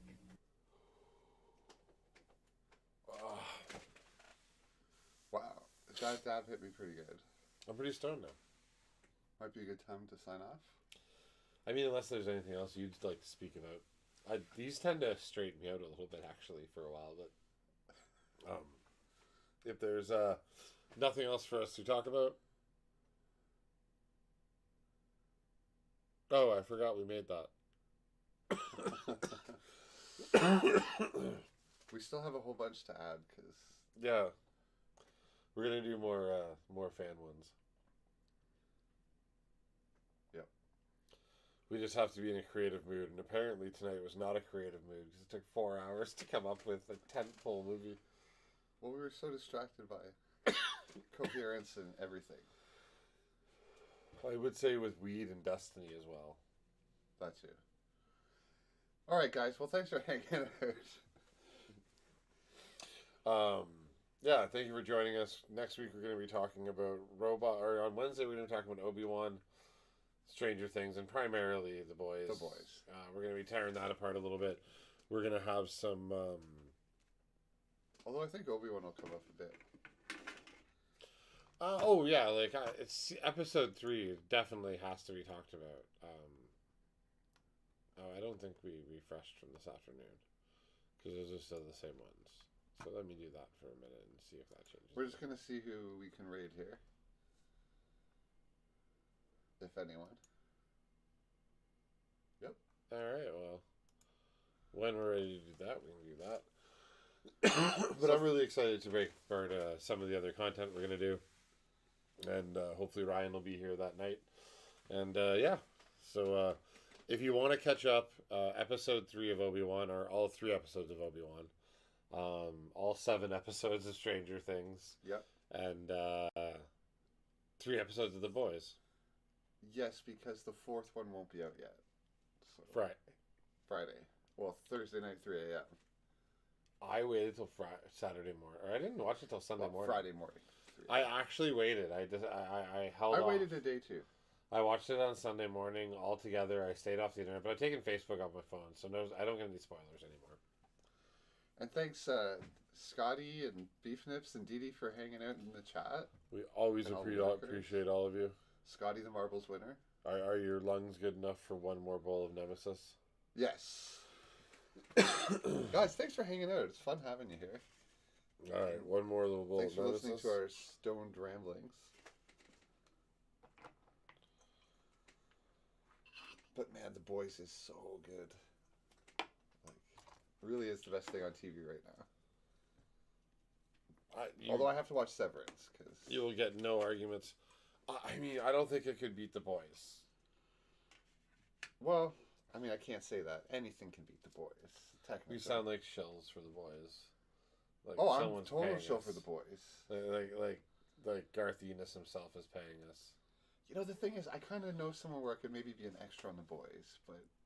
That's what a lot of people are like, yeah, I know this guy on The Boys. I know this guy on The Boys. Because it is filmed here in... yeah, it's filmed near us. Right, yeah. Very near us. Which is really awesome. But Bongo Time to the chat. You guys have been awesome.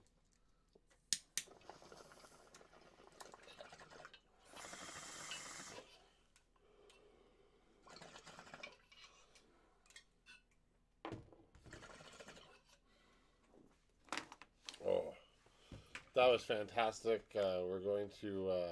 Sorry if you got caught with a filter there, Beef Nips. We probably just did too many emotes. We need to tune that stuff. With what? Oh, Streamlabs just said, hey, Beef Nips, don't send a message that long. Oh, well, we don't have any restrictions on Streamlabs. Bad Streamlabs. Oh, there's some settings. We could just mess with them. Yeah, we will change that.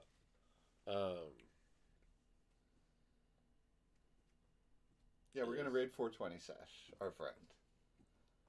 Yeah, that's bomb got me kind of high along with that dab. That's a lot in right in a row. But that's what we're here to do, a lot. So yeah, thank you everyone for joining us. YouTube will still be on for probably one more bowl after we hit raid. And then we will be hanging out in the chat on Twitch with 420 for at least another bowl there. And then Zach will safely sleep on my couch. Of course. Thanks for joining us, everybody. We'll be back Wednesday, maybe at 4, Thanks, but guys. definitely at 10. And all of us will be here. Did that work? I'm not watching it anymore. Yes. Okay, cool. All right, YouTube. Thank you very much. Another small bowl for YouTube. I kind of clogged there a bit. Hello, YouTubes. Or goodbye, YouTubes. Yes. Goodbye, YouTube. Thank you for hanging out with us. Always fun.